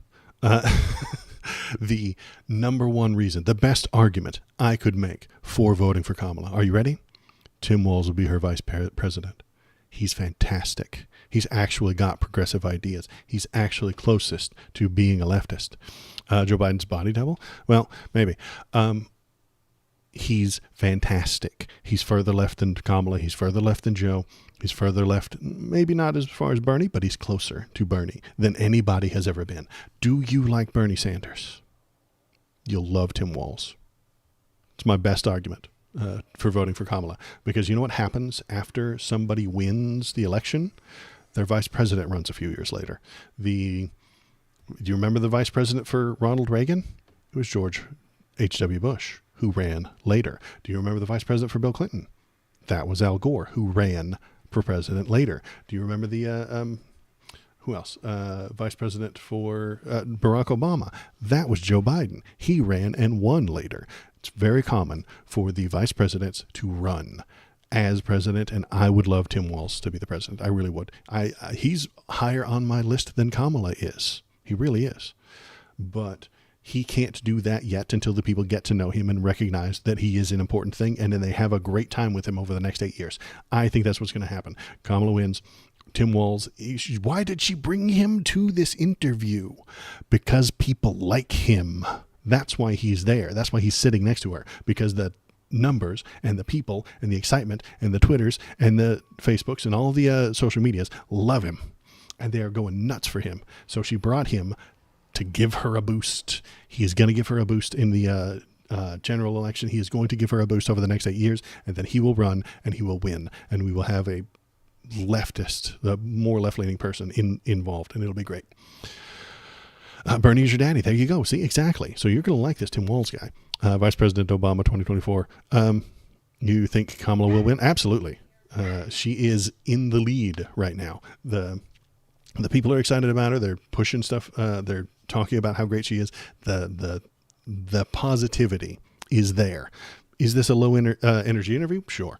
But this is also, August? Yeah, all through September, all through October. She's going to be pushing the energy. She's going to be throwing Tim Walz out there. He's going to be going to the places and talking about things. All the right can do is try to slander Kamala by saying she goes. Exactly. They don't have a great thing to complain about her. She's a Marxist. That's what Donald Trump, her father's a Marxist, that kind of stuff. That doesn't go over very well. It makes people who like Trump give them something to talk about. But the people who don't like Trump, the people in the middle, the people on the left, they're not going to be pushed by it. The people in the center, those people, the normies, I talk about the normies a lot on this channel. The issue is that the normies aren't paying much attention. They don't watch political streamers. They don't watch YouTube politics. They don't watch politics normally. They see the regular news and they hear about the big stuff. They hear about the things that Trump says and does. They don't watch him religiously the way I do. And they're not chatting in chat. I have a bad news, gentlemen. If you're watching a political streamer, especially if you're chatting, you're not normal. You're not normal. And I love you, but you're not normal. In a good way. You're more informed. Anybody who's watching any political streamer is more informed than the normie, the regular guy in the middle who just wants to grill and watch football and watches The Masked Singer on Monday nights and then has to vote for somebody every few years. Is that a diss on Destiny's community? I don't think so, but it's a diss on all communities. Man, listen, it's a diss on every online community. If you're watching Destiny, you're not normal. If you're watching me, you're not normal. If you're in this chat right now, you're not normal. You're not a normie. The normies don't pay attention to these kinds of things. The normies don't watch Destiny. The normies don't watch me. The normies don't watch Vosh. The normies don't watch any political things on BreadTube. The normies don't watch, even on the right, they don't watch Tim Pool. The normies don't watch, what was that other guy's name that I forget his name? Tim Walsh. What, is it Tim Walsh? No, it's somebody Walsh. The normies don't watch him either. They don't watch any of these things. It's only the insane people online who are watching these things and paying attention and talking about them. Why am I ranting about this? The normies will see Tim Walz and like him and support him and give him a thumbs up and give him a vote. They really will. And I think Kamala recognizes this. I think she sees that. So will she win? If she keeps putting Tim Walz in front of people's faces, yes, she will. She will win if she keeps putting him and his normalness on TV, which is what she's going to do. So you're going to get to see a lot of him over the next couple of months because that is what she will do. And they'll keep pointing at the weird allegation at Trump and Vance. My big concern is that the majority of centrists will vote for Trump because he's loud and there's plenty of edits of him. Yeah, I think that that's a possibility. But when you compare him to Tim Walz, who seems more normal, who seems regular, who seems like a normie? Tim Walz. He seems more normal. Unhinged Mental Gymnastics, Billy Bob Walsh. I don't remember his name. It's not John Walsh. That's the guy on America's Most Wanted. He's got a beard, and he's a right-wing grifter. I'm looking it up now.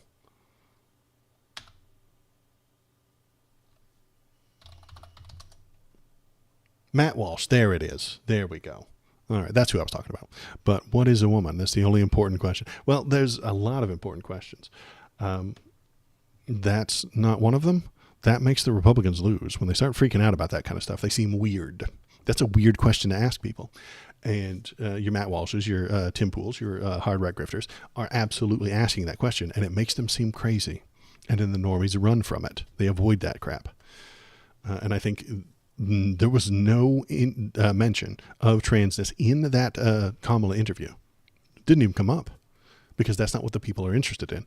Now the trains are brainwashing our kids, and we have to try to brainwash ourselves. Yeah, we have to argue with these the trans groomers that are in the schools. They're coming for your kids, folks. They're gonna brainwash them, and we need to brainwash them right back with Jesus. Yeah, this sounds weird, doesn't it?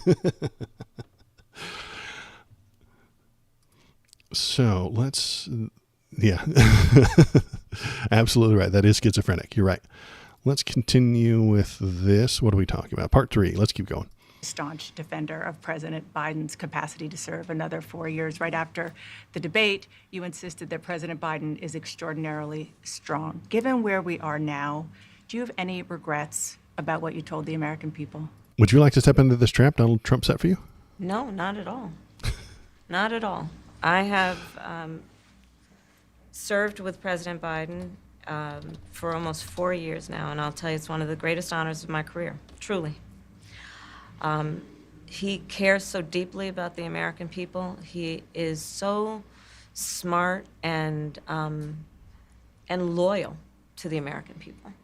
And I have spent hours upon hours with him, be it in the Oval Office or the Situation Room. He has the intelligence, the commitment, and the judgment and disposition that I think the American people rightly deserve in their president. By contrast, the former president has none of that. And so, one, I am so proud to have served as vice president to Joe Biden.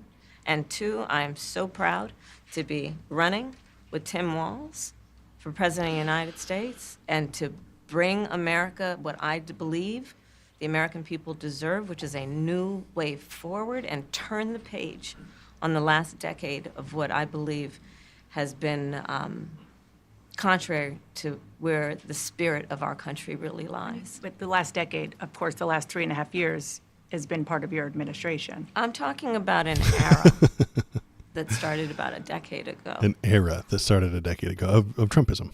Where there is some suggestion, warped I believe it to be, that the measure of the strength of a leader is based on who you beat down, instead of where I believe most Americans are, which is to believe that the true measure of the strength of a leader is based on who you lift up. This is typical Democrat talking points. She's not really specifically pointing at any individual policy or anything like that. She's just giving you vibes. Donald Trump beats people down. I lift them up. This is typical Democrat talking points.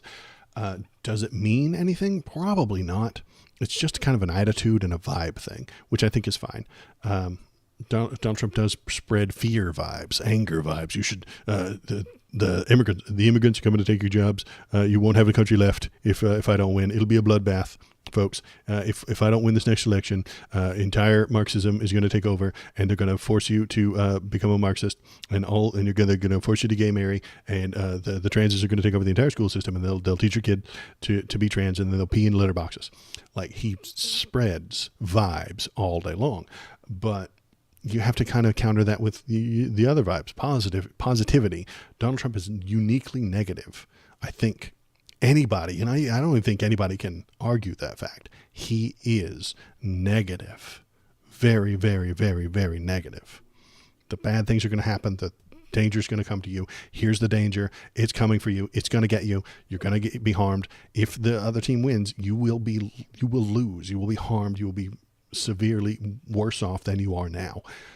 He pushes negativity, and I think that's why she's she's getting attention as she's pushing a more positive thing.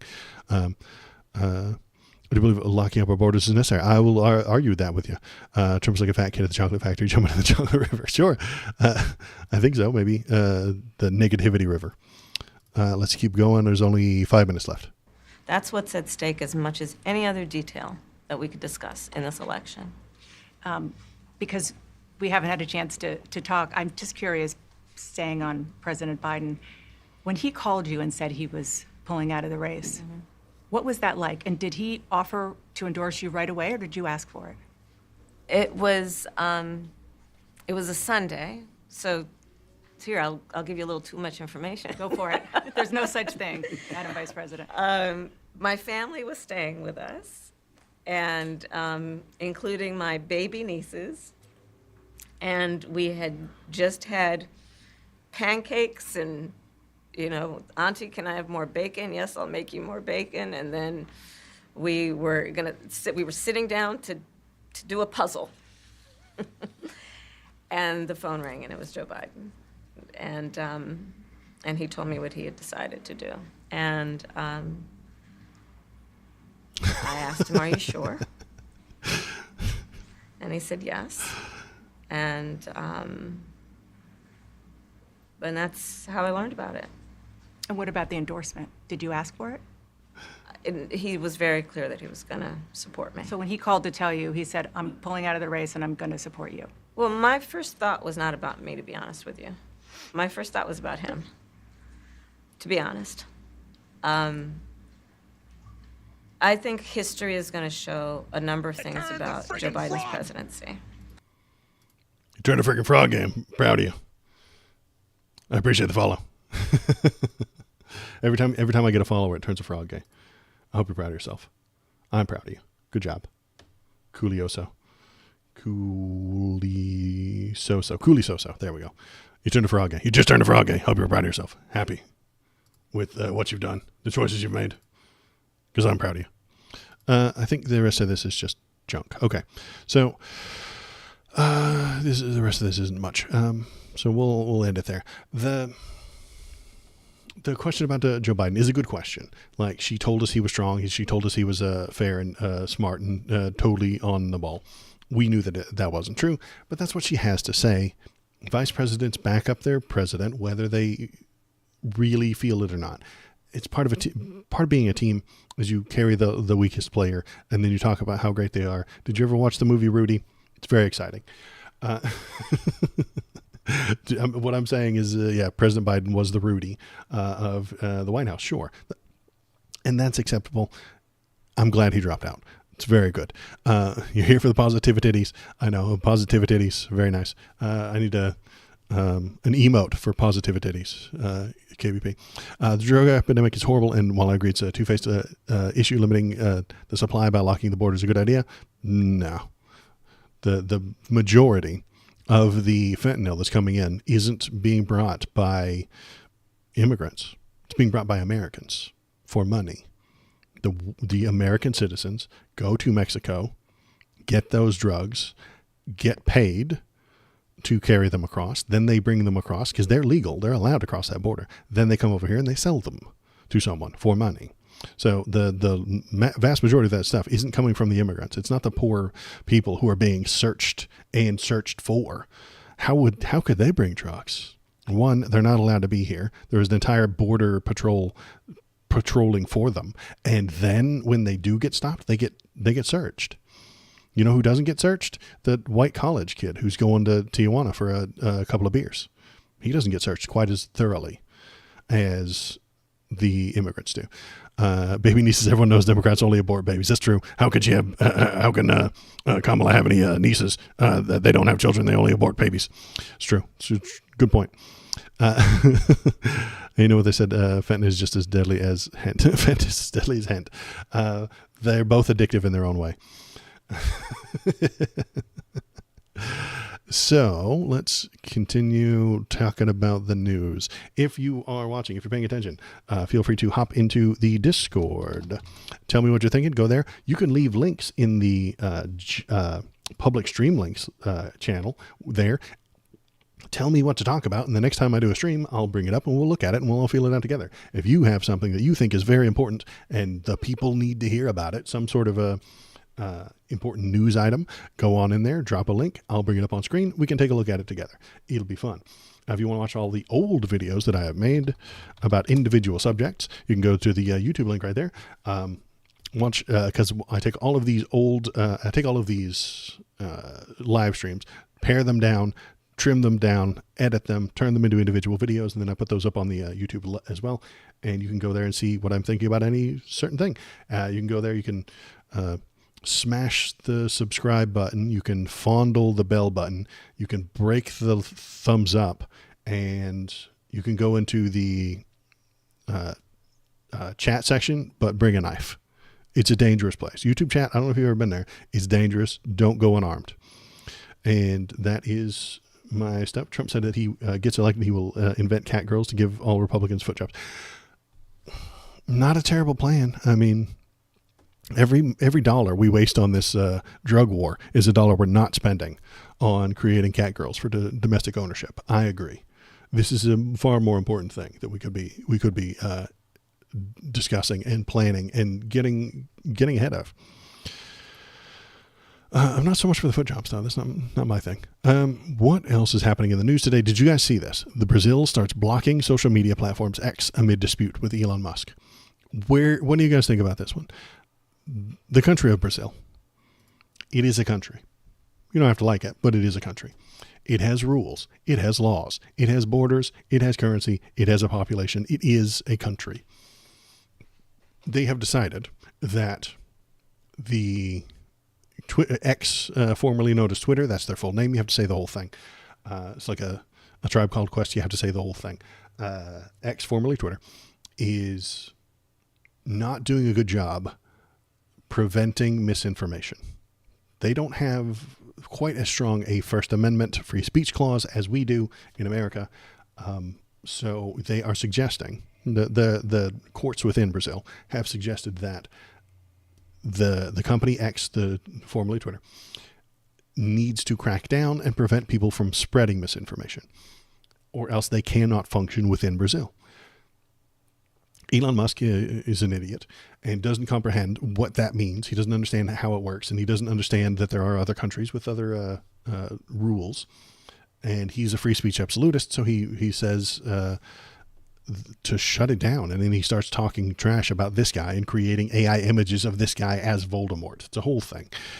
But again, he is a moron. Let's read a little bit.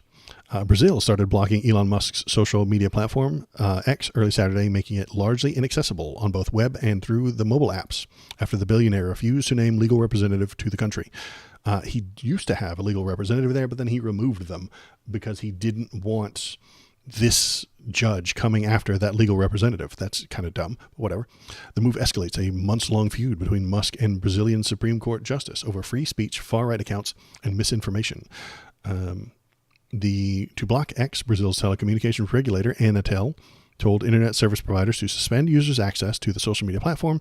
As of Saturday after midnight, local time, major operators have begun doing so. Okay. Let's see. Elon Musk showed his total disrespect for Brazilian sovereignty, and in particular for the judiciary, setting himself up as a true supranational entity. That is a weird thing, and immune to the laws of each country. So this is a complaint that they should have against him.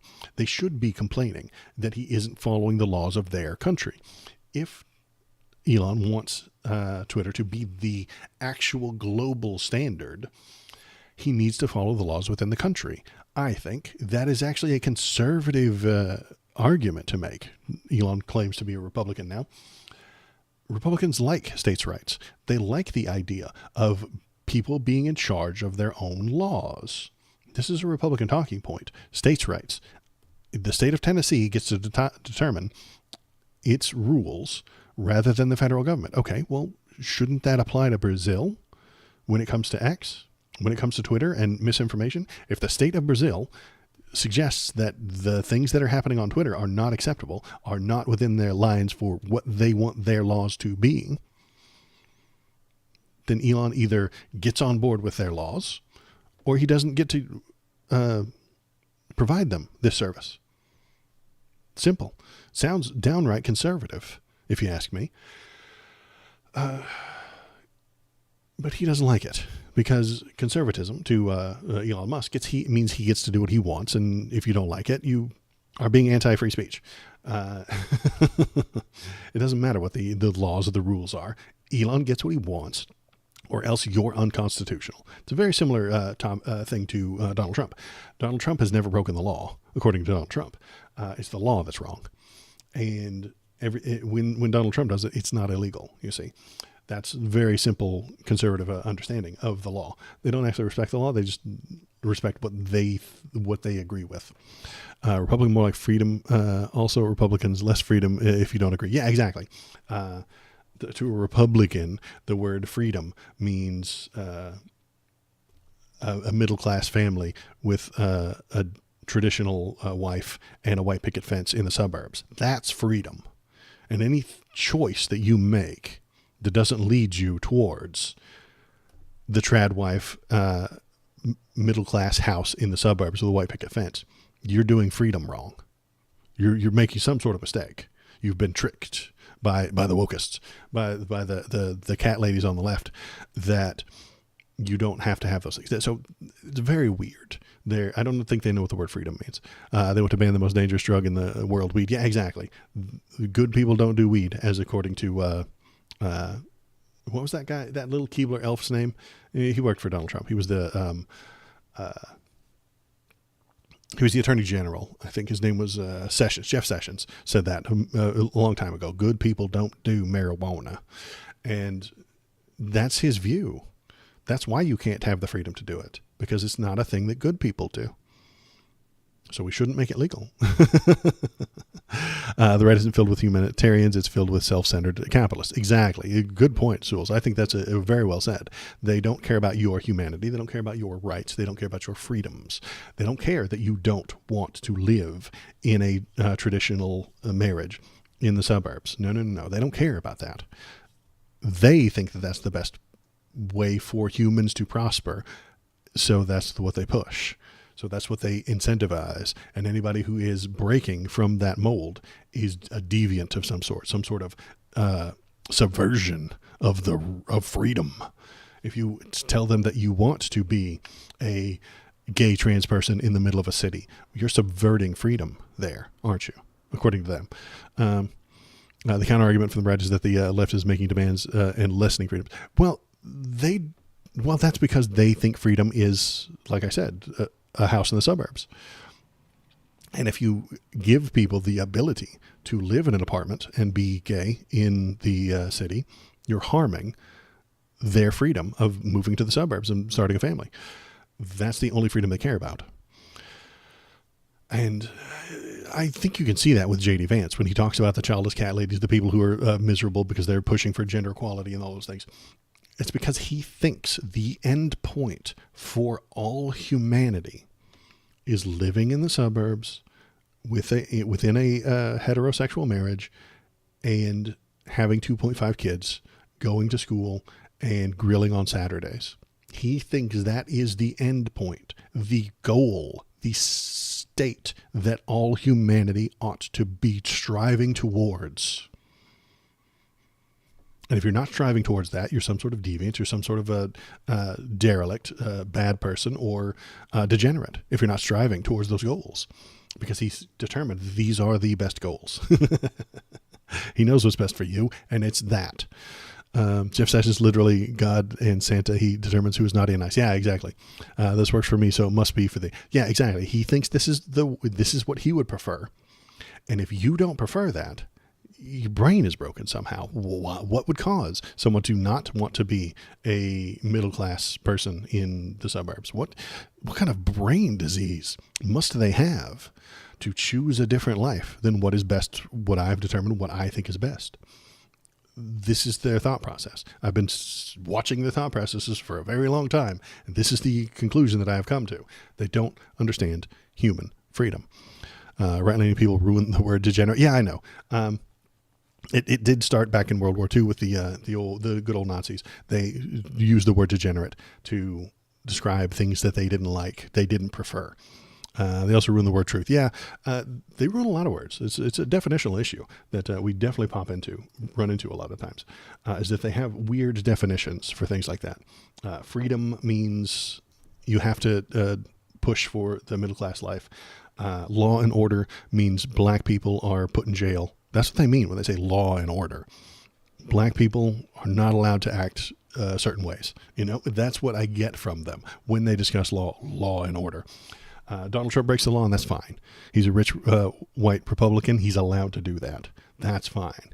But what we need to be cracking down on is fat black people selling loose cigarettes on the street corner. That's nightmare. That's monstrous. That's awful. We need to get rid of that. Hedge fund manager on Wall Street kills your 401k through bad trades. Well, that's fine. That's just normal. That's just how things work. We can't hold him responsible. We can't chase after the people who are dodging taxes by owning Swiss bank accounts or Bohemian or registering their company in the Bahamas. No. That's just normal. That's business, man. That's just business. But that black kid playing his music a little bit too loud, that needs to be cracked down on. Those punks down on the corner who are selling candy, that needs to be killed right now. That's awful. We cannot have you having that. It's what they mean when they say the word thug. Yeah, for sure.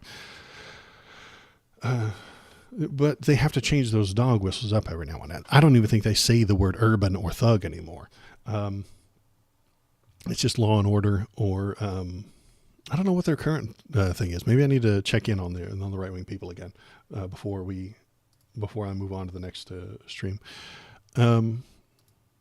Let me take a look at that. Do we think that Brazil is right? I think Brazil is entirely within their rights to do so.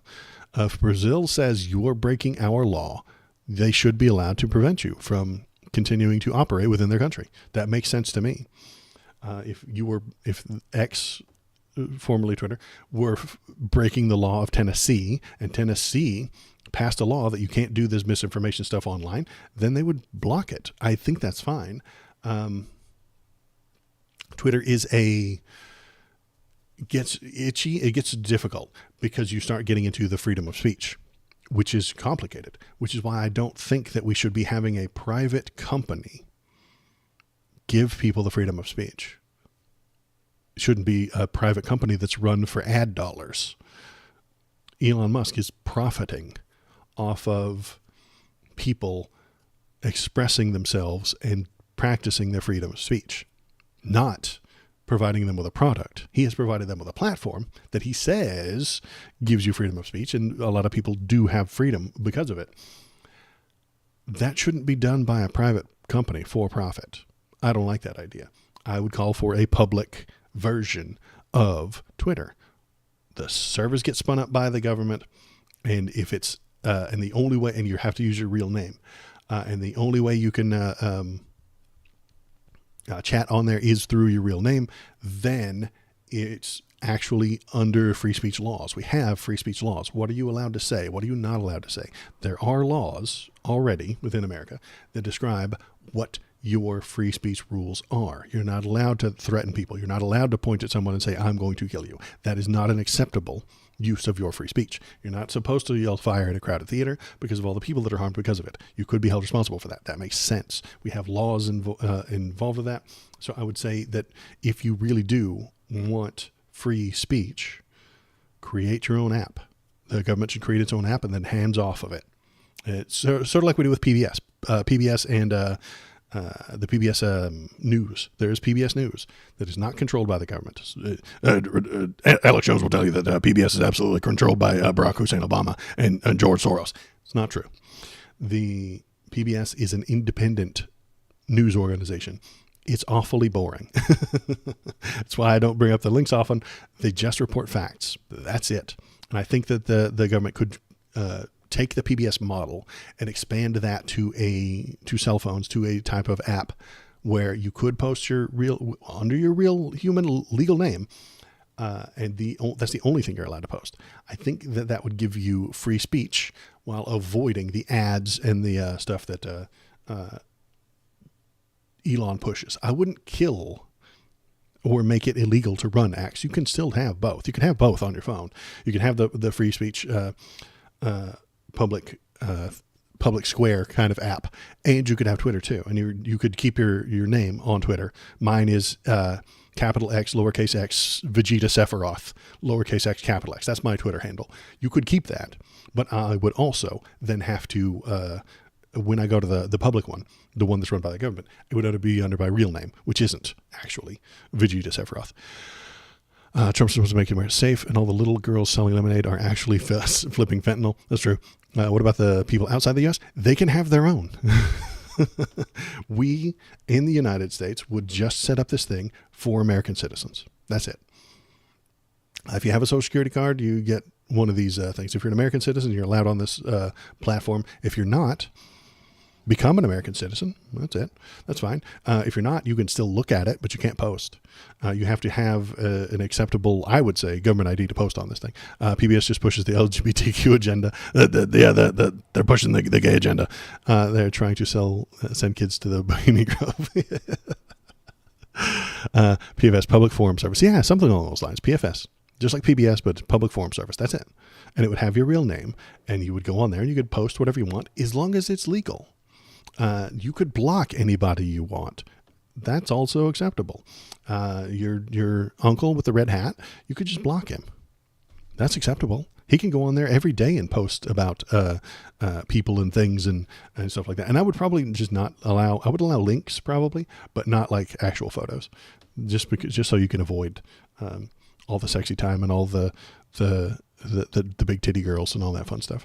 That's just my idea. If you want to post titties on the internet, there's a million places for you to do so. We don't need it on our public forum service, honestly. And then think about this from the politician's standpoint. If I go onto Twitter and complain about my representative, but my name is XX Vegeta Sephiroth XX, he's probably not going to take me seriously. Am I even a constituent of Ted Cruz? If I go on there and say, Ted Cruz, I am your constituent, and I think that you should do this and you should do that, and my name is Vegeta Sephiroth XX, he might not pay attention to me. And if I put my real name on there, people are going to dox me. So if you know that these people are a part of your voting base, I think you have more reason to talk to them, and you would talk to them in a better way, and you could get ideas from them, directly from them. Free the titties. Yeah, I know. Titties aren't political too, dude. I know they are, but they have a place that isn't on the public forum service. You could put a link. You could put your real name on there. The lovely Booba streamer on Twitch, I think she could go to the public forum service, put a link to her Twitch stream where she shows the boobas, and that would be fine. But no video, no image links. You know what I mean? No images directly on there. Just my idea. Feel free to go to the Discord and argue with me. Tell me why it's a bad idea. And I would, again, push that through a type of government ID, not your driver's license, an actual government ID that is connected to your entire government identity. Force people to go and get these government IDs. And then if you can drive, you add the driver's license to it. And then it would have a list of the things that you're allowed to do and all the things, not things you're allowed to do, but things you're licensed to do. And you would use that same ID to access welfare or unemployment benefits or any other government situation that you need. If you're applying for WIC or CHIP, I think in California, or food stamps and things like that, you would use the same ID and set up a bunch of offices where you go and get the ID and then to fill it with people who need to work there. Now we're creating jobs. People go there, they get the stuff, and I would fill it with library books. I would convert every American library into being able to process these IDs, and then people have to go to the library. Maybe they'll read a book, along with the idea, how government be. Yeah, or government ID. Is that what you're pushing? Yeah, a government ID would be a better idea. Social Security numbers are incredibly weak. They're easy to steal. If you knew where I was born, you could find out a few of those numbers. It's not a good system. And they get stolen often, and they are a weak link within our identity. Our government needs to become more tech savvy. Exactly. And then I would have a microchip on the card. Would have a tiny little microchip that you have to slide into a card reader, and then that card reader is another form of another form factor for determining you are who you say you are. You have the ID. It has the chip. You know the PIN number or password and stuff like that, and then you can access government databases, government services and things like that. And then you could vote from home. Mother of God, wouldn't that be lovely? You go to the place, you get your card. They give you a reader. The reader was built in America by Americans, and we would hire a whole bunch of people to build those things. Free jobs. You'll always need more card readers. Somebody will break them and somebody will drop them and you'll lose them. So you plug that into your phone or your wireless router, or your computer of some sort. The card gets read, the microchip gets read. You type in your stuff like that. It verifies who you are, maybe even a thumbprint reader. I wouldn't even argue with that. You have all of these ways to verify your identity. You apply for your driver's license. You vote in your local race, and then everything is trusted. I think this is a good idea. More people in government with tech backgrounds who understand even surface level. Yeah. Don't forget about the chips FEMA injected through the COVID vaccine. Yeah, they already have those folks. Maybe Waldo's getting ahead of himself. He needs you already got the Fauci ouchie. And because of that Fauci ouchie, you have that microchip floating around in your blood. Bill Gates himself put it there. And it's controlling you through the 5G towers. Absolutely true. Step in my shower, you're onto something. So maybe we're already closer to that than I think that we are. You could have a really accurate polling. Exactly. Every now and then you could say, hey, do you want to participate in a poll? Sure. And then you could poll on your local area, and then your local representative would be able to look at that polling. Your local House representative would look at that and say 70% of the people in my district support this idea, this bill, this plan, this legalization or unlegalization of things. Then they could campaign on it. This would be great for them. But nobody wants it because it would be government. It would be big government tracking you. And it would be a mess. A lot of the right-leaning public discourse is indistinguishable from schizophrenia. I agree with you. They would not be okay with this. It creates security, but they would cry that it is the mark of the beast. It's the mark of the beast, folks. You can't buy anything. You can't get your driver's license without this card. That would make them distance themselves from it. But don't forget all of the other marks of the beast that we had in the past.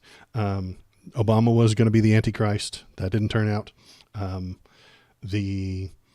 What was the other things that were the mark of the beast? Barcodes. Barcodes used to be the mark of the beast. I'm old, so I know what the barcode, the scan. Where do I have anything with a barcode? There's a thing. Here's a lens cleaner. See the barcode there? It's on everything, literally everywhere, forever. Back when that got introduced in the late 70s, early 80s, the conservatives at the time said that was satanic. Those barcodes. And that was the end of our civilization, because everything will have a barcode, you see. And because everything has a barcode, it's the devil. It makes sense. I'd love some updated and better federal ID. Yeah, exactly. I know. Yeah. Hey, Frisco, you and I have talked about this before, and I think it's the only thing that makes sense. When somebody says something is satanic, they instantly lose all credibility. Exactly. The barcodes were not satanic. They were wrong. The internet was not satanic. They were wrong. Barack Hussein Obama was not the Antichrist. They were wrong. And if I pushed this government ID thing, they would say that's the mark of the devil. That's the thing that's always been. And they would be wrong again. The conservative Christian right is always wrong. Eventually, they're always wrong. Have you guys seen the music video? I don't know if I'm allowed to play it. So I'm glad this is, we're almost done with stream today, but,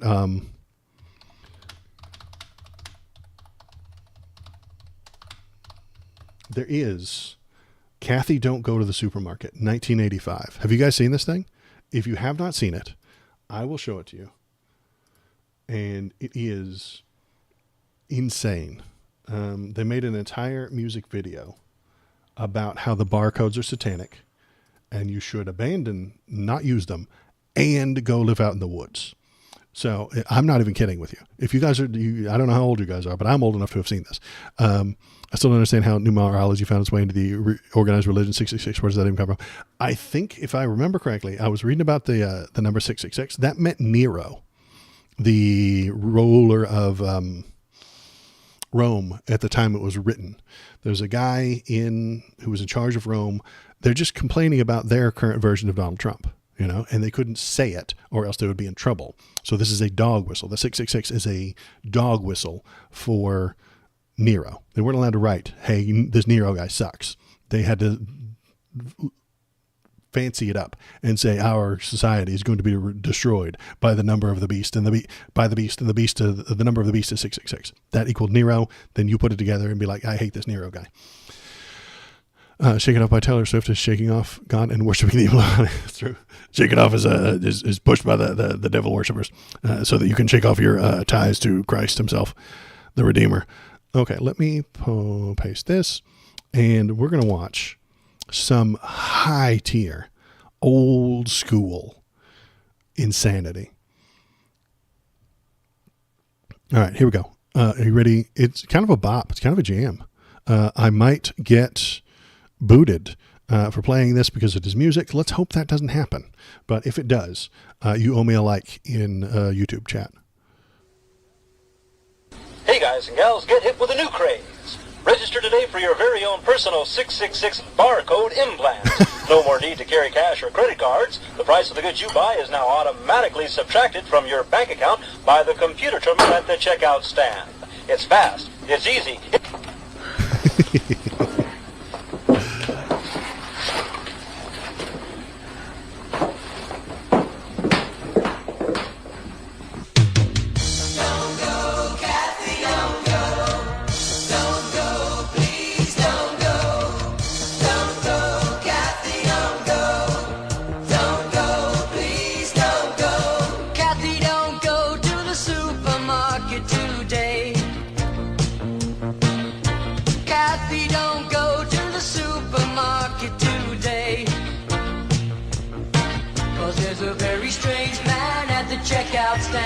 Look at the giant Soviet monster. Look at him. Look at them. It's the Illuminati super soldiers right there. Can I bring this up? No. Okay. This is as nice as it looks. It can't look any better than that. Strange man at the checkout stand, and there's a laser scanner where you put your hand. The laser scanner where you put your hands. Don't go to the supermarket today. Computer ID, there's no way to pay. Don't go, please don't go. I know there's a sale and a special on rice, and you can buy beans at a giveaway price. But that's just their way to get you down there. What you don't know is that they're everywhere. Kathy, don't go to the supermarket today. Kathy, don't go to the supermarket today. The soldiers. There they are. They had a special program on the TV last night explaining calmly why these things must be done right. They say their new computer is the way to control, but what they didn't say is that it costs your soul. Cost your Kathy, soul. don't go to the supermarket today. Don't go, Kathy, don't go. Without a computer ID, there's no way to pay. Don't go, please don't No, we won't take your money. Very strange man at the checkout stand, and there's a laser scanner where you put your hand. Kathy, don't go to the supermarket today. What about tomorrow? Oh, Kathy, can't you see what they're trying to do? This isn't just a new craze. They want to make us their slaves. Kathy,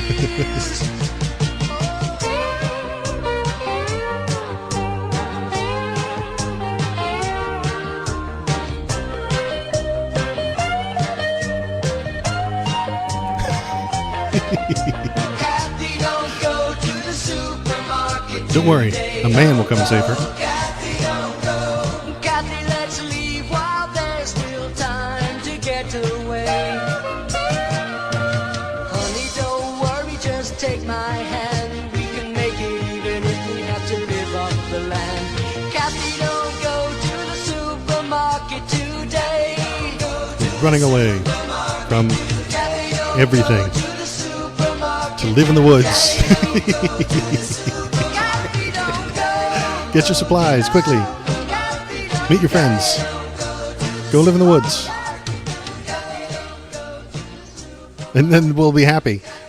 They jump at the end. They're excited to live in the woods. Yeah, how long do you think they live? Do you think that they're still in there? This was 1985. No, this is not satire. This is absolutely correct and true. This is what they thought was going to happen. This is what the Republicans were, the conservative Christians were pushing at the time. They thought that was real, that you wouldn't use money anymore, that those barcodes would eventually lead to you having your monetary stuff taken away, and you can only get things that you were allowed. This is like a socialism, or this is a hard communism kind of thing. You, comrade, you've picked up 4 bags of beans this month. That you're only allowed 4 bags of beans. You're not allowed to have a 5th bag of beans. That's what they're pushing with the taking away of the money. But yeah, it wasn't satire. This happened. There were people back in 1985 who thought this was a real problem. The guitars and the drums are bad because they're Christians. Christian rock is never good. Everybody knows the best rock music is affiliated with Satan. Everyone knows this. The boy's clearly a good Christian, saving that poor girl from capitalism. I mean, credit card. I mean, yeah, the devil. Yeah, absolutely. She got saved by a nice young man who's going to help her live in the woods. Maybe they're still there. Maybe that would be a good bit of satire, as you find the people who have been living in the woods since 1985 because they refuse to to accept barcodes. Monster by Skillet isn't bad. Okay. If you say so. I don't know what that is, but I can look it up later. Okay. That was quite a jam. Let's see if I'm still on YouTube, because sometimes they kick you off for playing music and stuff like that. No, I'm still on YouTube. YouTube is still up. They might take this down later, but you can tell all your friends. There's Twitch still up and Cake is still up. Okay. I did not get booted from the internet for playing that song from 1985. It's a Christian rock band and their music doesn't sound horrible. Okay, well, there you go. I would say they would be the exception to the rule. That most Christian music is really bad. So what am I doing? Okay. That's it for me today. I'm going to go eat lunch. I appreciate everybody who was here. Thanks for hopping in, stepping in my shower. Thanks for the bangers, the funny jokes. If you want to follow me, you can do so at... turn the friggin' frogs gay. You just turned a frog gay. I hope you're happy. I hope you're proud of yourself. You just turned a frog gay. Also, I don't know if you've noticed it, but you can do text-to-speech in this if you do... Thanks, Waldo. Canuck. Yeah, there you go. Exclamation TTS if you've got a banger, if you've got a good joke, I toss it turned in my there. frogs gay. There you go. You did it. You turned your frogs gay. You can add that to your job application resume. You're a frog sexuality engineer. You can add that there now that you are one. It's very good. It looks good on a resume. It's very woke, and the woke agenda loves it that you are now a frog sexuality engineer. Yeah, if you're watching, you can do TTS while on Kick or Twitch, but not on YouTube. It's been a week. Time to step in my shower. There you go. Step in your shower. As a good, right, and proper leftist does. You only shower once a week. You're an environmentalist, and I respect that. TTS doesn't work on YouTube chat. I can't make it work. I've tried so very hard, and it just will not function. I blame YouTube for this. But if you want to hop into the Discord, you can. Tell me what you're thinking. Tell me what you're feeling. Leave links there for stuff we should talk about on the next stream. And if you want to go to the YouTube link and watch the videos, become a subscriber on YouTube, because I need a few more of those. And that is just about everything. I will be back on Monday night at 7 p.m. West Coast time, PST, West Coast, Best Coast.